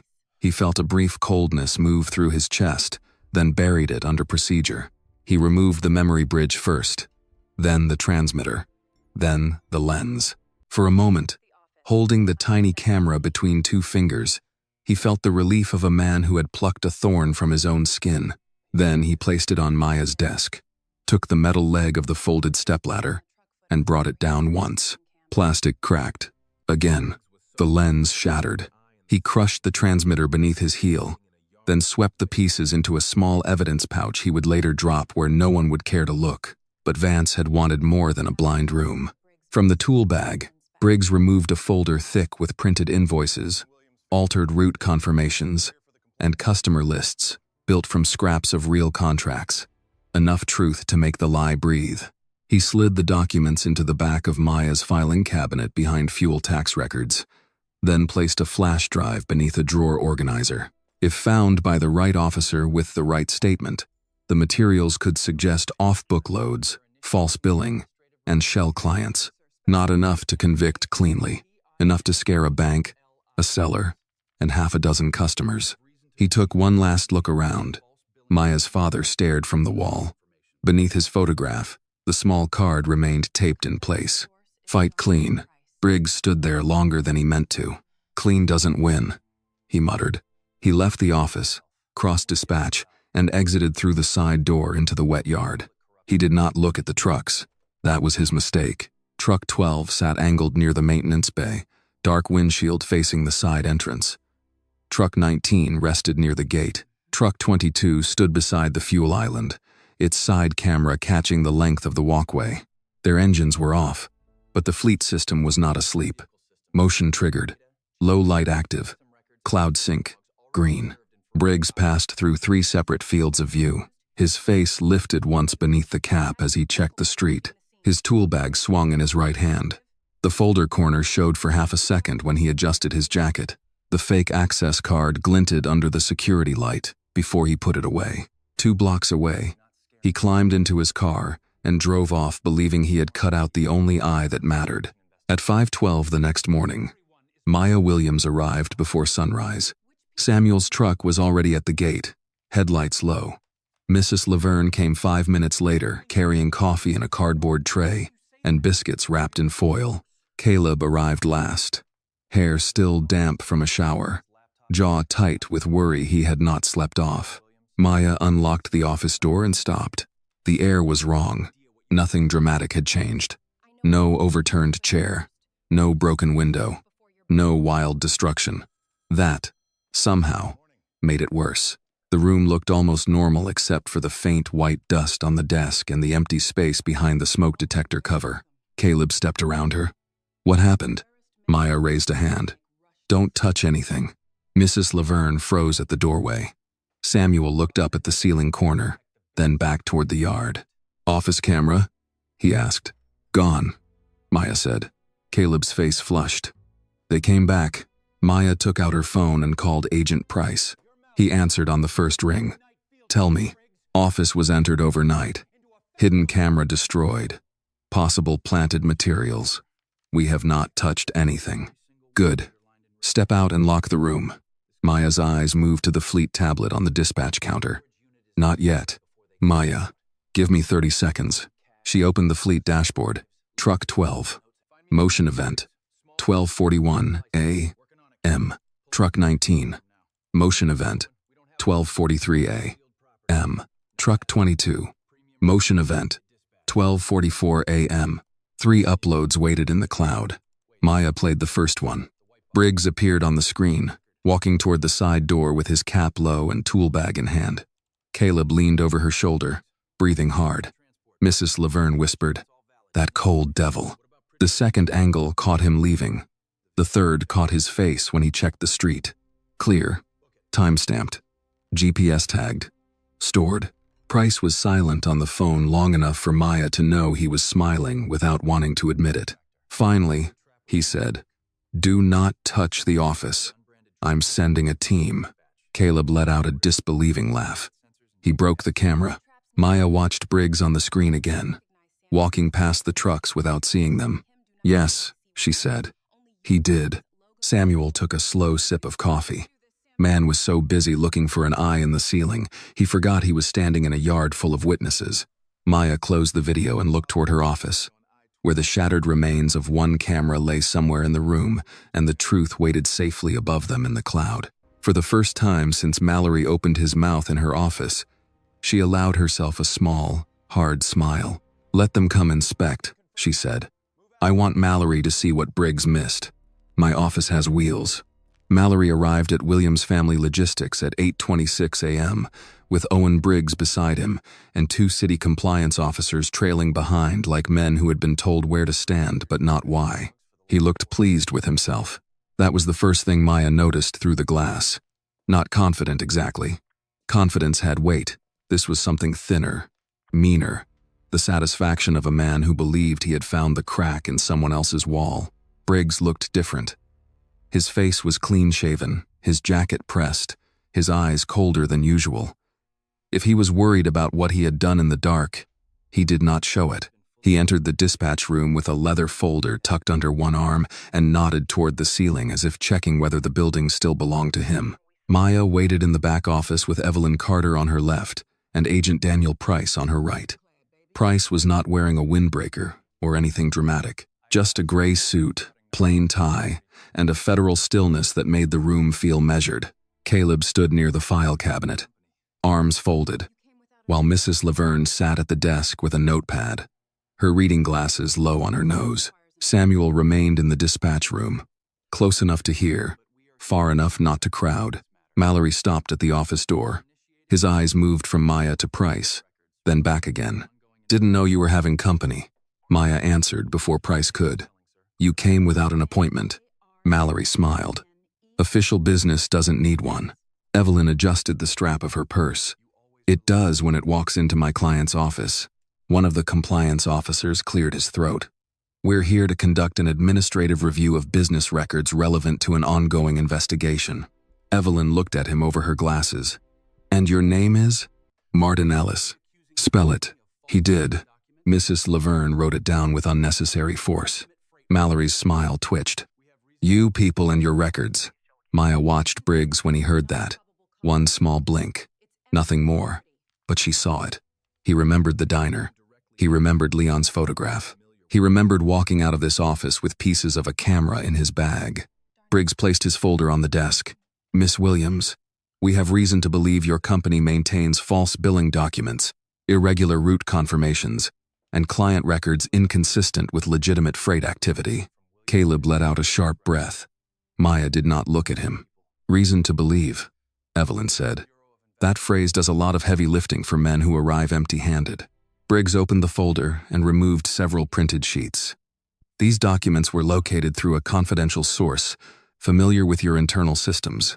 Maya tilted her head. A confidential source? Yes. You mean Darnell Price? Mallory's eyes flickered. Briggs's did not. I didn't say that. You didn't have to. Price spoke for the first time. Detective Briggs, before you proceed, are you representing that these documents originated from Williams' family logistics records? Briggs looked at him. Who are you exactly? Daniel Price, Federal Bureau of Investigation. The words changed the temperature of the room.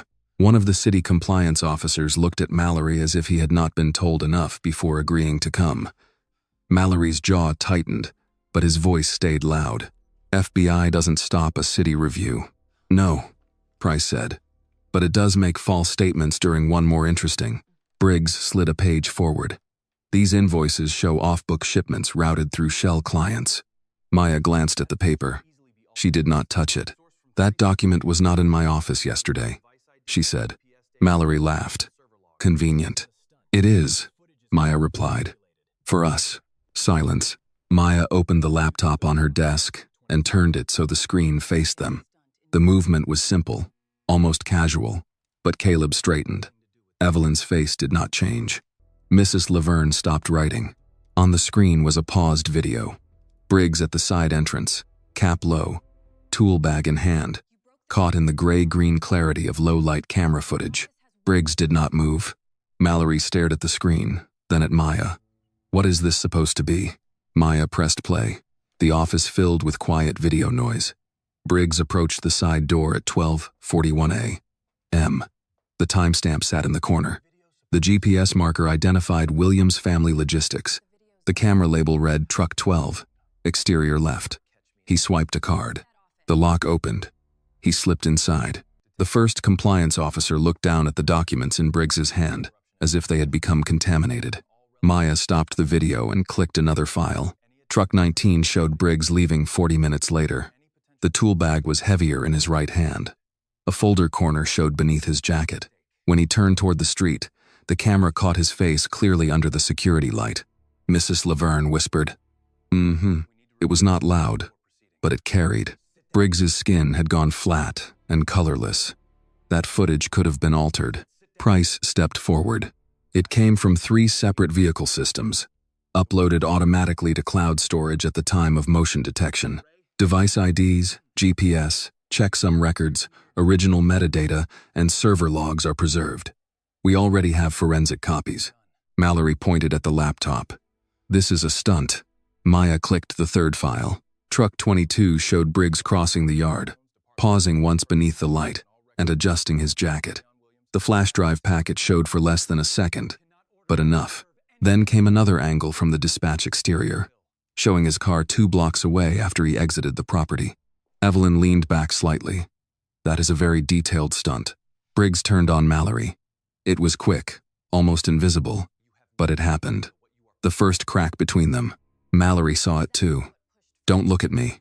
Maya closed the video window and opened a folder of still frames. Side entrance, fake access card, tool bag, camera fragments visible in hand. Departure, vehicle plate.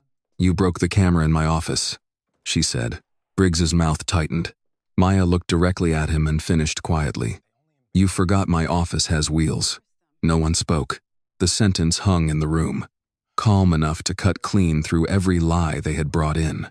Caleb looked like he wanted to cheer and cry at the same time. Evelyn placed one hand flat on the desk, grounding the room before emotion could spill over. Price watched Mallory, not Briggs, because Mallory was the kind of man who became most dangerous when humiliation reached him in public. Mallory stepped closer to the desk. "You think a few truck videos scare me?" "No," Maya said. "I think they document you. You didn't get me in that office." "Not that office." His eyes narrowed. Price opened a slim federal folder. "Detective Mallory, before you say more, I should advise you that this incident is now part of an active federal public corruption investigation. Any attempt to pressure Miss Nowla, Williams, her employees, or potential witnesses will be documented accordingly." Mallory laughed, but it came out wrong. Too short, too dry. "You people are making a mistake." Evelyn's eyebrow rose. "Which people, detective?" He caught himself, but not gracefully.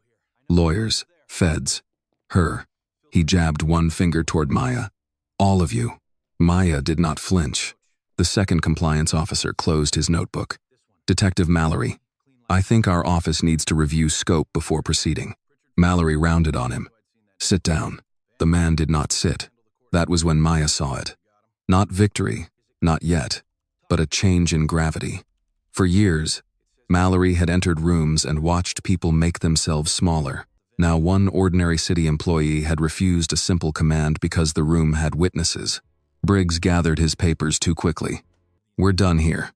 "No, we're not," Mallory snapped. "Yes," Briggs said, voice low. "We are." Their eyes locked for half a second. Something ugly moved between them. Blame before disaster. Fear before confession. Price closed his folder. "You're free to leave. Please preserve your phones, department devices, personal laptops, and any records related to Williams family logistics, Leon Williams, civil asset seizures, or tonight's property entry." Mallory's face reddened. "You don't order me to preserve anything." "No," Price said. "A federal subpoena will." Briggs was already at the door. Mallory lingered, staring at Maya with the same look he had worn when he first demanded the safe. But the shape of the room had changed. His badge still shone at his belt, yet somehow it looked smaller. "You have no idea what you're pushing," he said. Maya folded her hands on the desk. "I know exactly what pushed first." For a moment, he seemed ready to answer. Then he turned and walked out, the city officers following at a careful distance. Through the glass, everyone watched Mallory and Briggs cross the dispatch room. Samuel Grant stood by the outer door, cap in hand, expression mild. "Morning, detectives," he said. Neither one replied. When the door shut behind them, Caleb released a breath that sounded almost like pain. "We got them." Evelyn shook her head. "No, we embarrassed them." Price looked through the window as Mallory's car pulled away too fast. And embarrassed men with hidden money make rushed decisions. Maya kept her eyes on the gate until the sedan disappeared. The laptop still sat open on her desk, frozen on Briggs's face beneath the security light. The truth was no longer hidden, but it had not finished traveling. Maya closed the screen. "What do they do now?" Caleb asked. Price answered before she could. "They run to protect the biggest secret they have left. The VIN checks out." Captain Harold Vance did not call them to his office. That would have created logs, cameras, parking records, clerks who remembered too much. Instead, he sent a message through Briggs that contained only an address and a time. And by 9:40 that night, Mallory and Briggs were sitting in the back room of a closed seafood restaurant near the old industrial corridor, where the air still smelled faintly of fryer, grease, and bleach. Vance arrived last. He wore a raincoat over a white dress shirt. No tie, his face drawn tight in a way neither Mallory nor Briggs had seen before. The captain had built his career on appearing untouched by consequence. Tonight, consequence had found his address. He locked the back door himself. Mallory sat with his arms folded. "You going to tell me why we're meeting in a fish joint like divorce lawyers?" Vance turned on him. "Because your mouth turned a clean squeeze into a federal civil rights problem, and his midnight field trip turned it into obstruction." Briggs looked away. Mallory leaned forward. "Careful." "No, Ray. You be careful." Vance slapped a folder onto the table. Agent Daniel Price filed preservation notices this afternoon. Phones, laptops, department devices, seizure records. Everything tied to Williams, her father, and our unit. That means the clock is moving. Mallory's anger flickered into something more useful. Fear. How much do they have?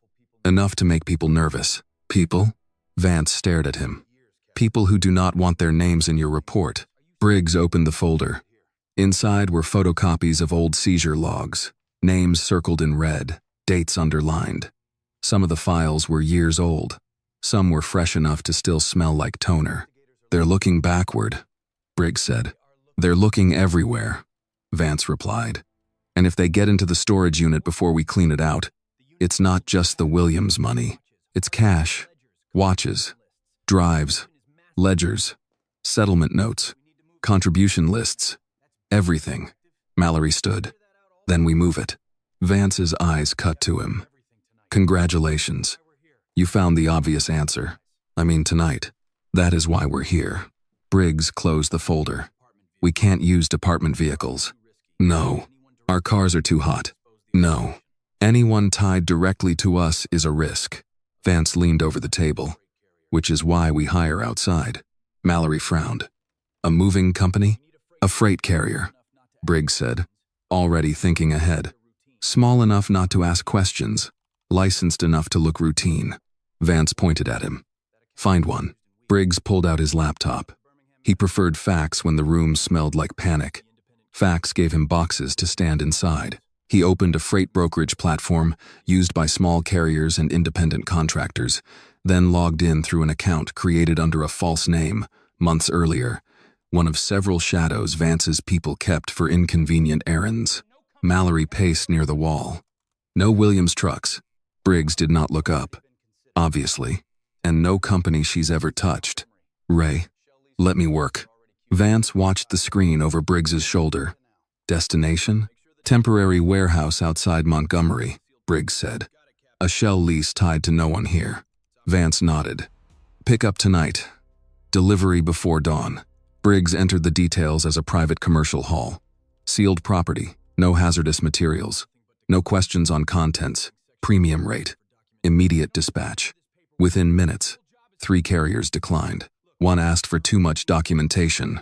Another had a recognizable local name. Then a listing appeared. White box truck. No company branding. Available within 90 minutes. Driver included. High security, freight capable. Licensed. Insured. Clean record. Mallory stopped pacing. That one. Briggs held up a hand. Not yet. He clicked deeper. The carrier's operating authority traced to Southern Crown Transport Services, a small private contractor registered outside Montgomery. The truck itself was leased through a regional equipment partner named Pritchard Fleet Solutions, a company Vance recognized immediately. Vance's face eased slightly. Pritchard. Mallory looked at him. You know them?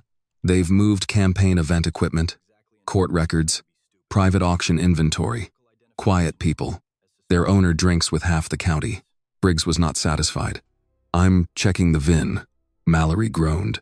We don't have all night. We have exactly enough night to not be stupid. He entered the vehicle identification number into a commercial database. The record loaded slowly, each second stretching the room thinner.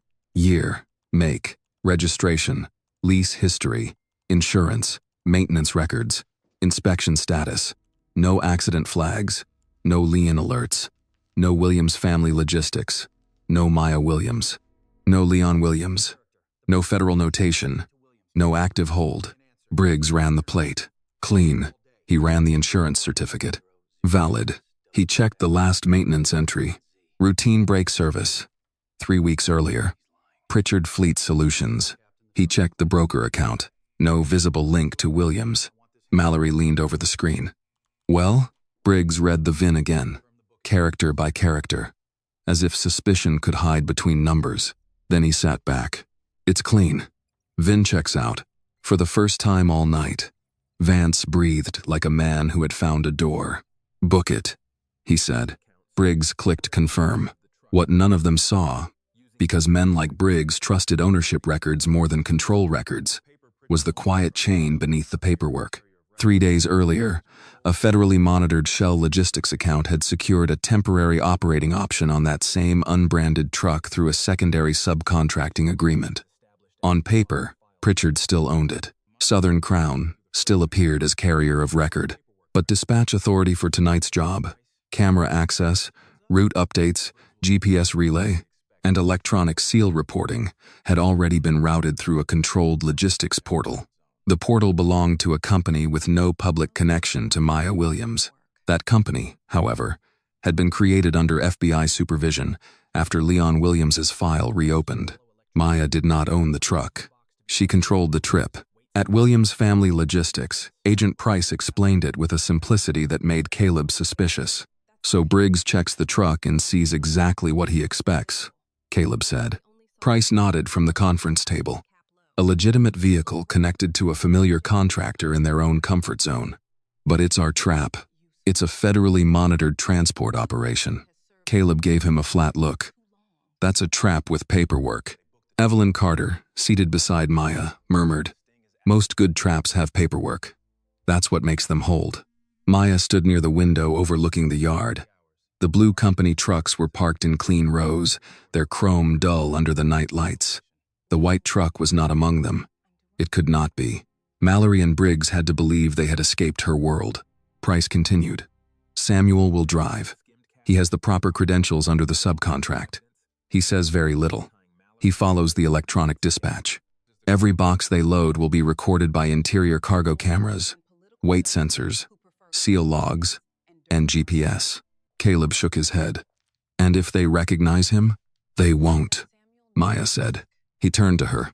"Mallory saw Samuel in a Williams cab," she said. "Cap low, window half down. One conversation at a tire shop.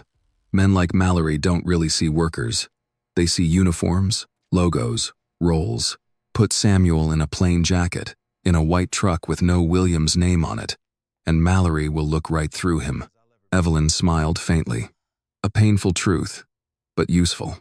Maya did not smile back. It has been useful to men like him for a long time. Price's phone buzzed. He read the message, then looked up. They booked the truck. Caleb's face changed.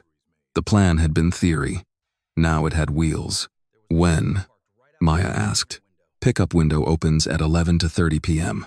Storage facility outside the industrial corridor. Unit number. Not in the booking. But our location team is tracking the device that placed the order. Do we know what they're moving?" Price looked at her, and the room quieted around that look. "We believe it's the reserve cash. Cash skimmed from seizures, property records, off-ledger evidence, maybe digital ledgers. If they load what we think they will, it ties Mallory and Briggs to Vance. Maybe beyond Vance." Caleb's voice dropped. "Beyond?" Evelyn answered, though her eyes stayed on Price. "Judges, lawyers, political donors, people who like clean hands and dirty rooms." The phrase hit Maya with memory. Her father had written almost the same thing in the margin of one page. Find the clean hands. She stepped away from the window. "Samuel knows the risk?" Price nodded. "He does. I want to speak with him. He's in the garage." Samuel Grant stood beside the unmarked white truck under the dim lights of a federal maintenance bay, rolling his shoulders into a plain gray work jacket. Without the Williams cap, without the blue cab behind him, he looked less like Maya's driver, and more like any man who had spent half a lifetime moving freight through dark weather. Maya walked up to him with Caleb and Evelyn behind her. Samuel looked over, calm as Sunday morning. "Miss Williams, you don't have to do this." "No, ma'am, I don't. I mean it. I know you do." She stopped in front of him. "These men are desperate.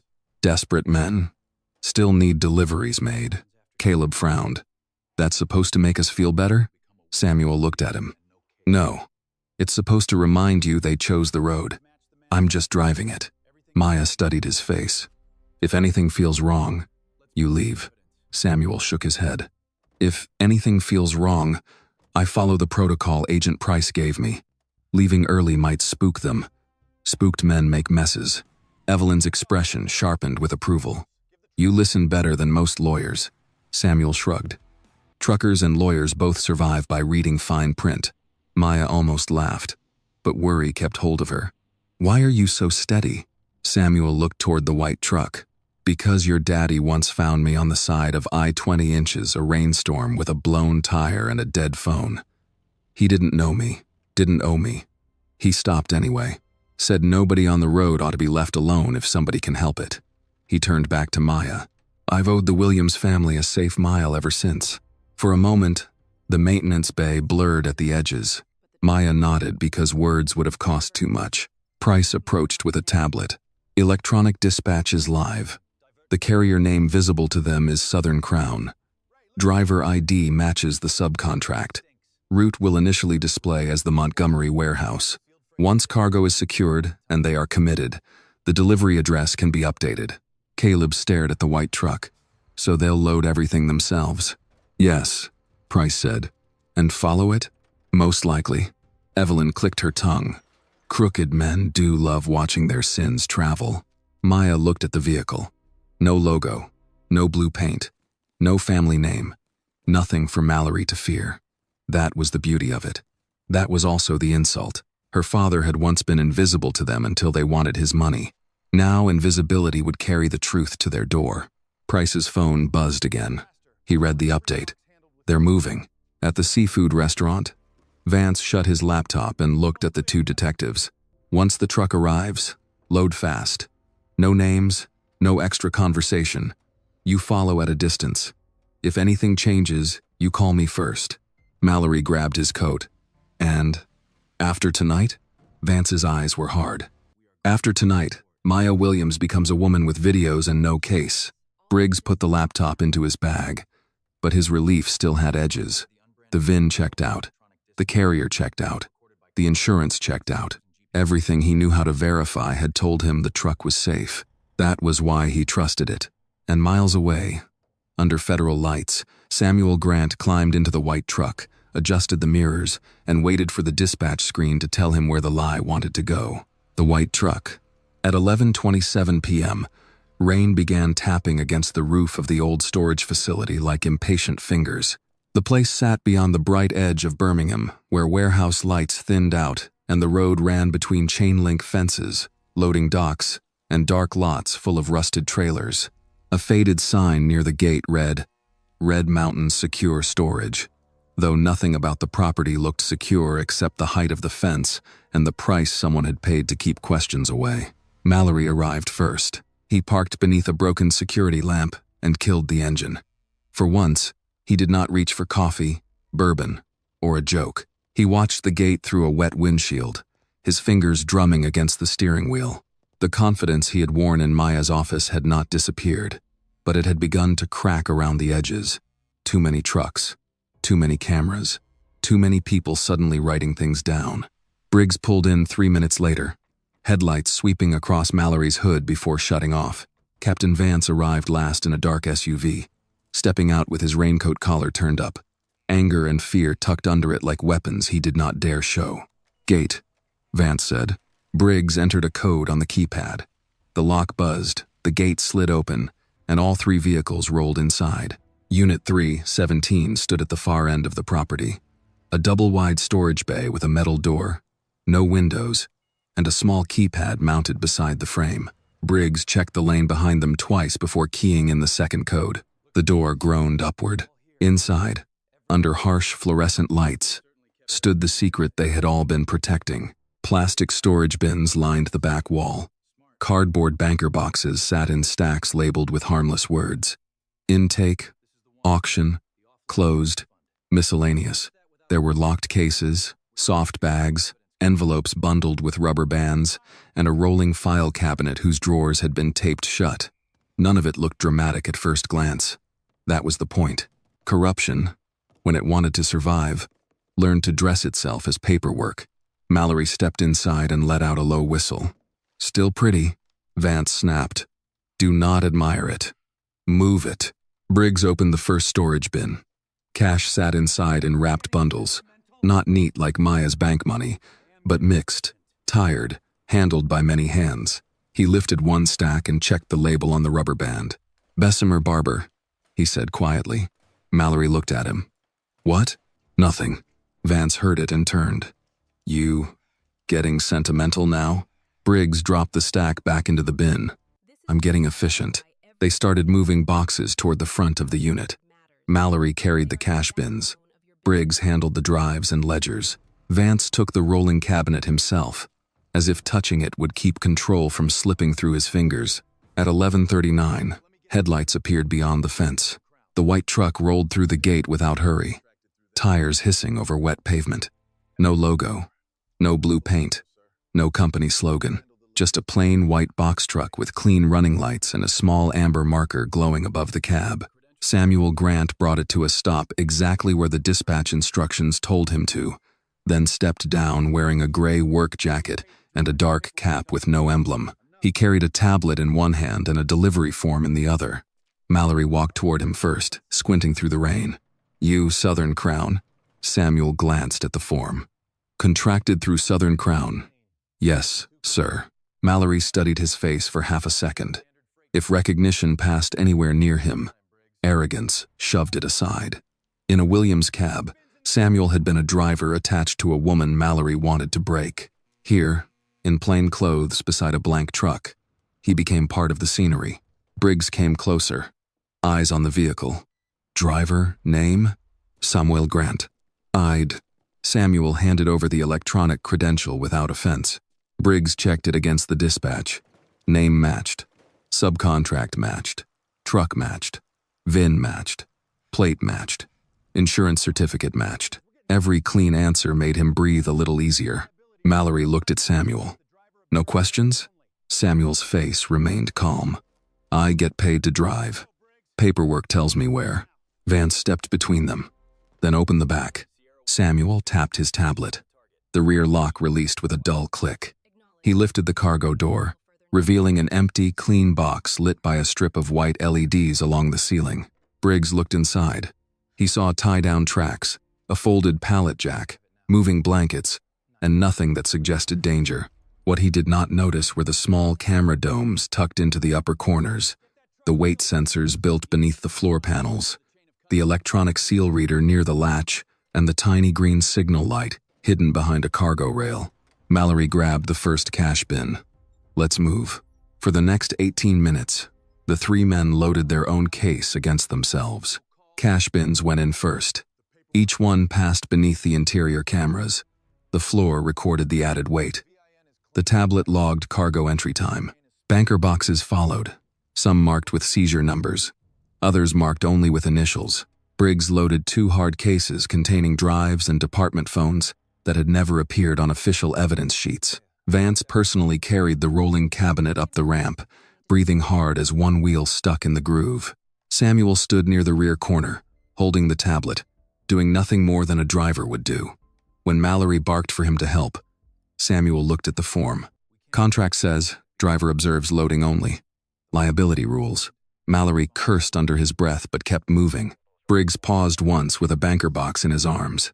The label read, L. Williams, Hui 280. His thumb rested on the name longer than it needed to. Vance saw. Load it. Briggs did. Across the city, in a federal monitoring room, Maya watched the cargo feed on a large screen. She did not sit. Caleb stood beside her, arms crossed so tightly, his knuckles pressed white into his sleeves. Evelyn Carter sat behind them, purse in her lap, eyes narrowed at the screen.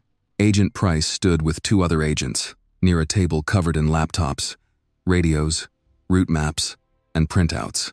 When the box marked L, Williams came into view. Maya's breath stopped. No one spoke.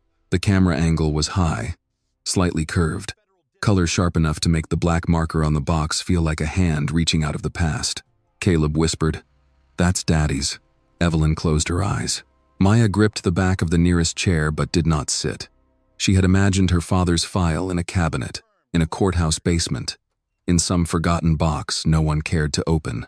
She had not imagined it here, in the same cache as stolen watches, hidden drives, and cash skimmed from people who had begged to be believed. Price glanced at her. "Maya, I see it. We have it now." Her voice came low. "Not yet." On the screen, Vance shoved the rolling cabinet into place and turned to Briggs. Seal it. Briggs pulled a numbered seal from his pocket, then hesitated. Use theirs?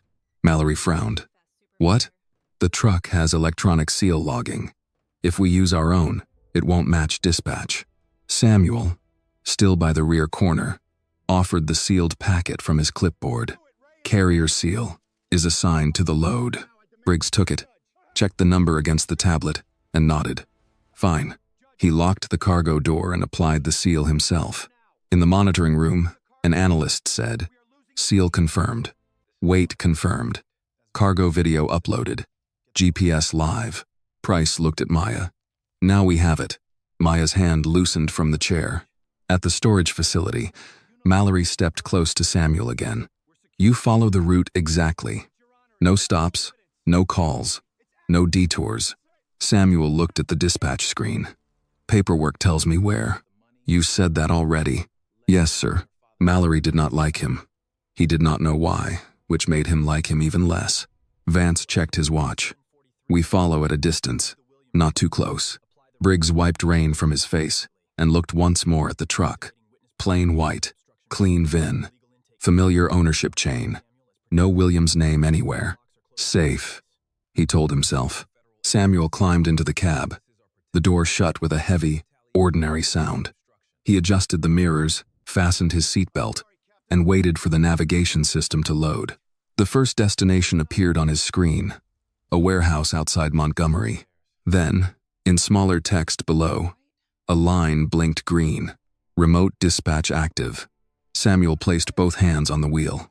Behind him, the white truck carried cash, ledgers, false reports, hidden drives, and the old paper ghost of Leon Williams. Ahead of him, the road glistened under rain. At 12:04 a.m., he pulled out of Red Mountain's secure storage, slow and steady, with 3 corrupt officers following behind him, into the dark. The truth travels. By the time the morning news found the story, the rain had stopped. Birmingham woke under a pale gray sky, the kind that made wet streets shine and old brick buildings look newly washed. At Williams Family Logistics, the trucks were already moving before sunrise. Routes had to run. Groceries still needed loading docks. Medical equipment still needed signatures. Churches still needed pantry supplies before Saturday morning. Even after the night that had changed everything, freight did not wait for justice to finish its paperwork. Maya arrived at 6:15 with Caleb beside her and no sleep behind her eyes. Mrs. Laverne had beaten them there. She stood in the dispatch room wearing her Sunday cardigan over work slacks, setting out coffee, biscuits, and a pan of scrambled eggs like feeding people was a form of resistance. When Maya stepped inside, "Mrs."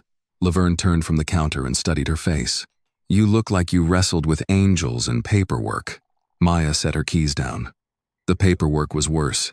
Mrs. Laverne came around the counter and hugged her before Maya could decide whether she was ready to be held. It was not a dramatic hug.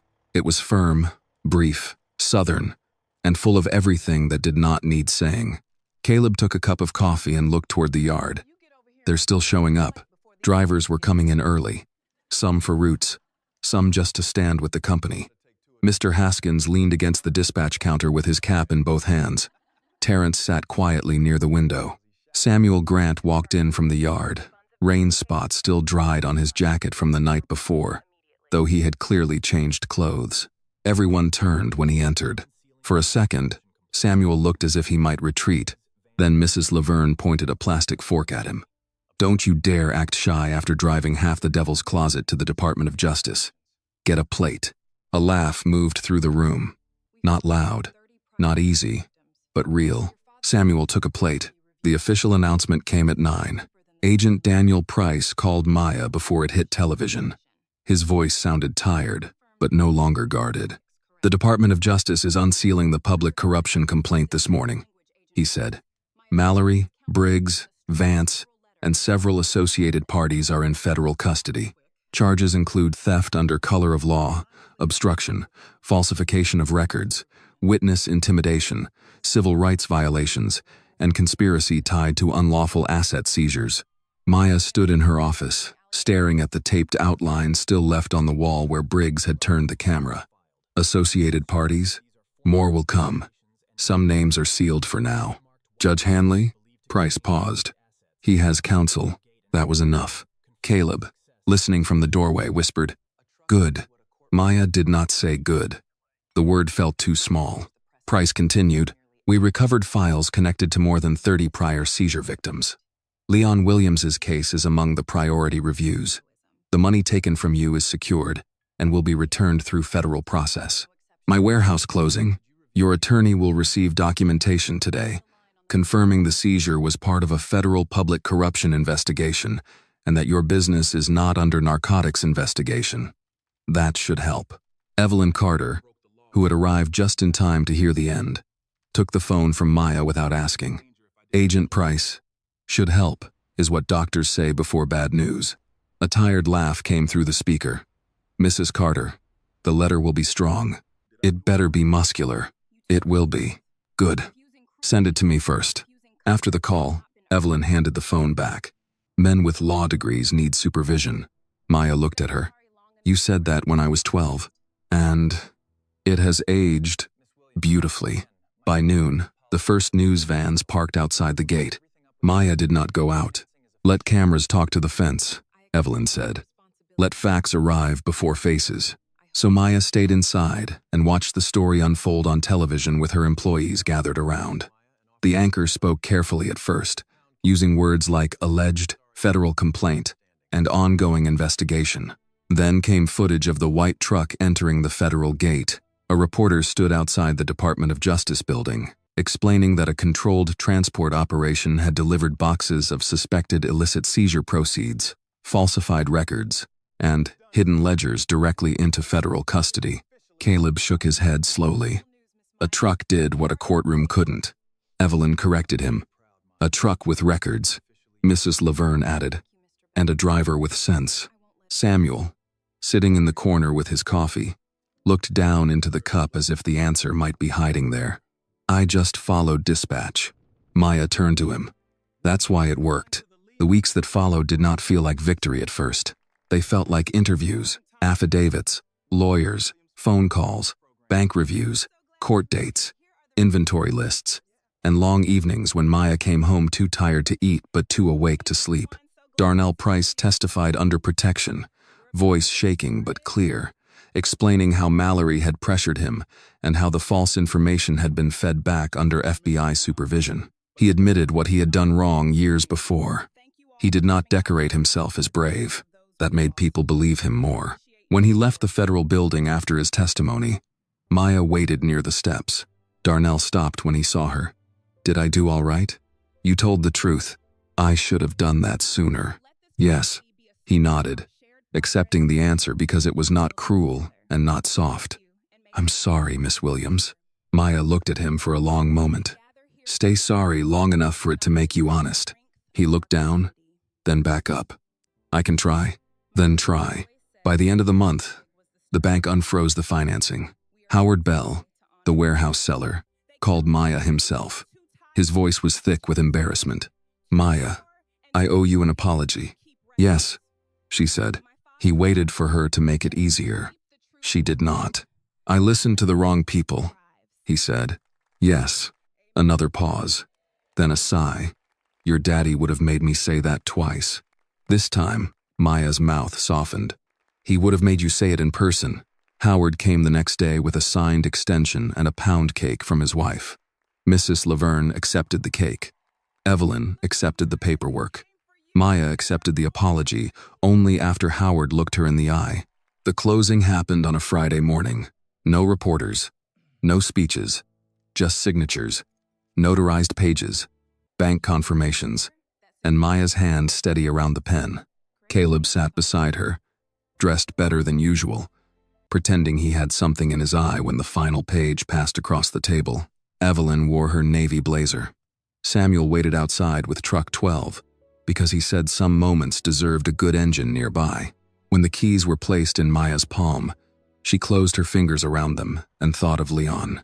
Not the broken man at the kitchen table, the man beside the first truck, the man who stopped in the rain for stranded drivers, the man who kept records because he believed truth deserved a place to sit.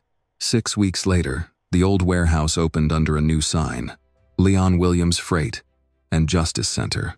The letters were dark blue against white brick, plain and strong. Beneath them, smaller words read, Williams Family Logistics Training, Records, and Rights Program. The parking lot filled before the ceremony began. Drivers came in work boots and pressed shirts. Church ladies came with covered dishes. Small business owners came carrying folders under their arms, as if the building itself had given them permission to keep proof. Older men who had known Leon stood near the front in suits they usually saved for funerals and Easter. A widow from Ensley held the hand of a grown daughter. A barber from Bessemer wiped his eyes before anyone could accuse him of doing it. The white truck sat near the entrance, washed clean, still without a logo. On the inside of the windshield, in simple white letters, Maya had placed the phrase Samuel suggested, and Evelyn approved. The truth travels. Maya stood at the microphone and looked at the crowd. For once, she did not feel alone behind a desk, facing a badge too loud for the room. She saw Caleb near the front, shoulders squared. She saw Evelyn with her purse folded over both hands. She saw Samuel by the white truck, cap held respectfully against his chest. She saw Darnell at the back, not hiding, not asking to be praised. Then she saw the photograph on the easel beside the podium. Leon Williams, one hand on his first rig, smiling like the future had given him a fair handshake. Maya touched the edge of the microphone. They counted on us being too tired to fight, too scared to speak, too poor to hire the right lawyer, too broken to keep records. But my father taught me one thing before this city broke his heart.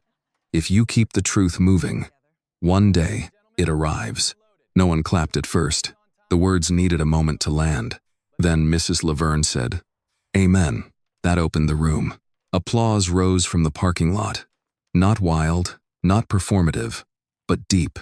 The sound of people recognizing something they had waited too long to hear. Maya stepped back from the microphone, but Evelyn caught her hand. Look at them, child, Evelyn said. Maya did. Not a crowd.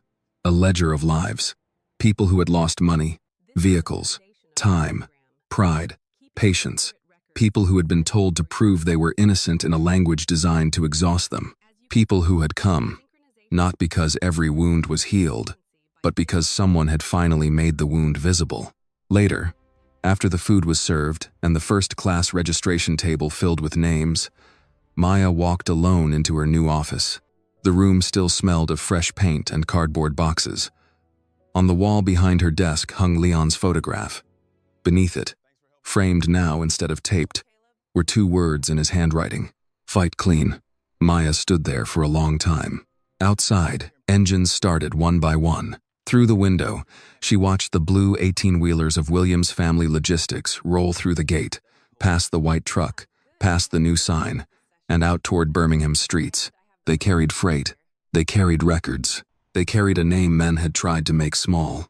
Maya smiled then, not because everything was fair, and not because justice had arrived easily. It had not. It had come late, with paperwork, fear, patience, and rain. But it had arrived clean, and somewhere beyond the yard, past the wet roads and old brick churches and truck stops glowing beside the highway, the truth kept moving. The lesson from Maya Williams' story is simple, but powerful. Never mistake silence for weakness, and never mistake power for truth. Corrupt people often count on fear, confusion, and exhaustion to keep good people quiet. But when dignity is protected by patience, clean records, loyal witnesses, and courage, even the strongest lie can fall apart. Justice may not always arrive quickly, and it may not arrive easily, but when the truth keeps moving, one day it finds the right door. Thank you for staying with us until the very end of this story. Your time, your attention, and your support mean more than words can say. Please let us know what you thought about the storytelling. Was the pacing clear? Did the characters feel real? Was the ending satisfying? Your feedback helps us improve every story we bring to this channel. And if you have a powerful true story, a family story, or a story about injustice, courage, loyalty, or quiet justice, please share it with us. Your story might inspire the next episode on this channel. This video is a work of fiction created with the assistance of artificial intelligence. All characters, events, and situations are not real and do not represent any actual people or true stories. The content is intended for storytelling and emotional illustration only.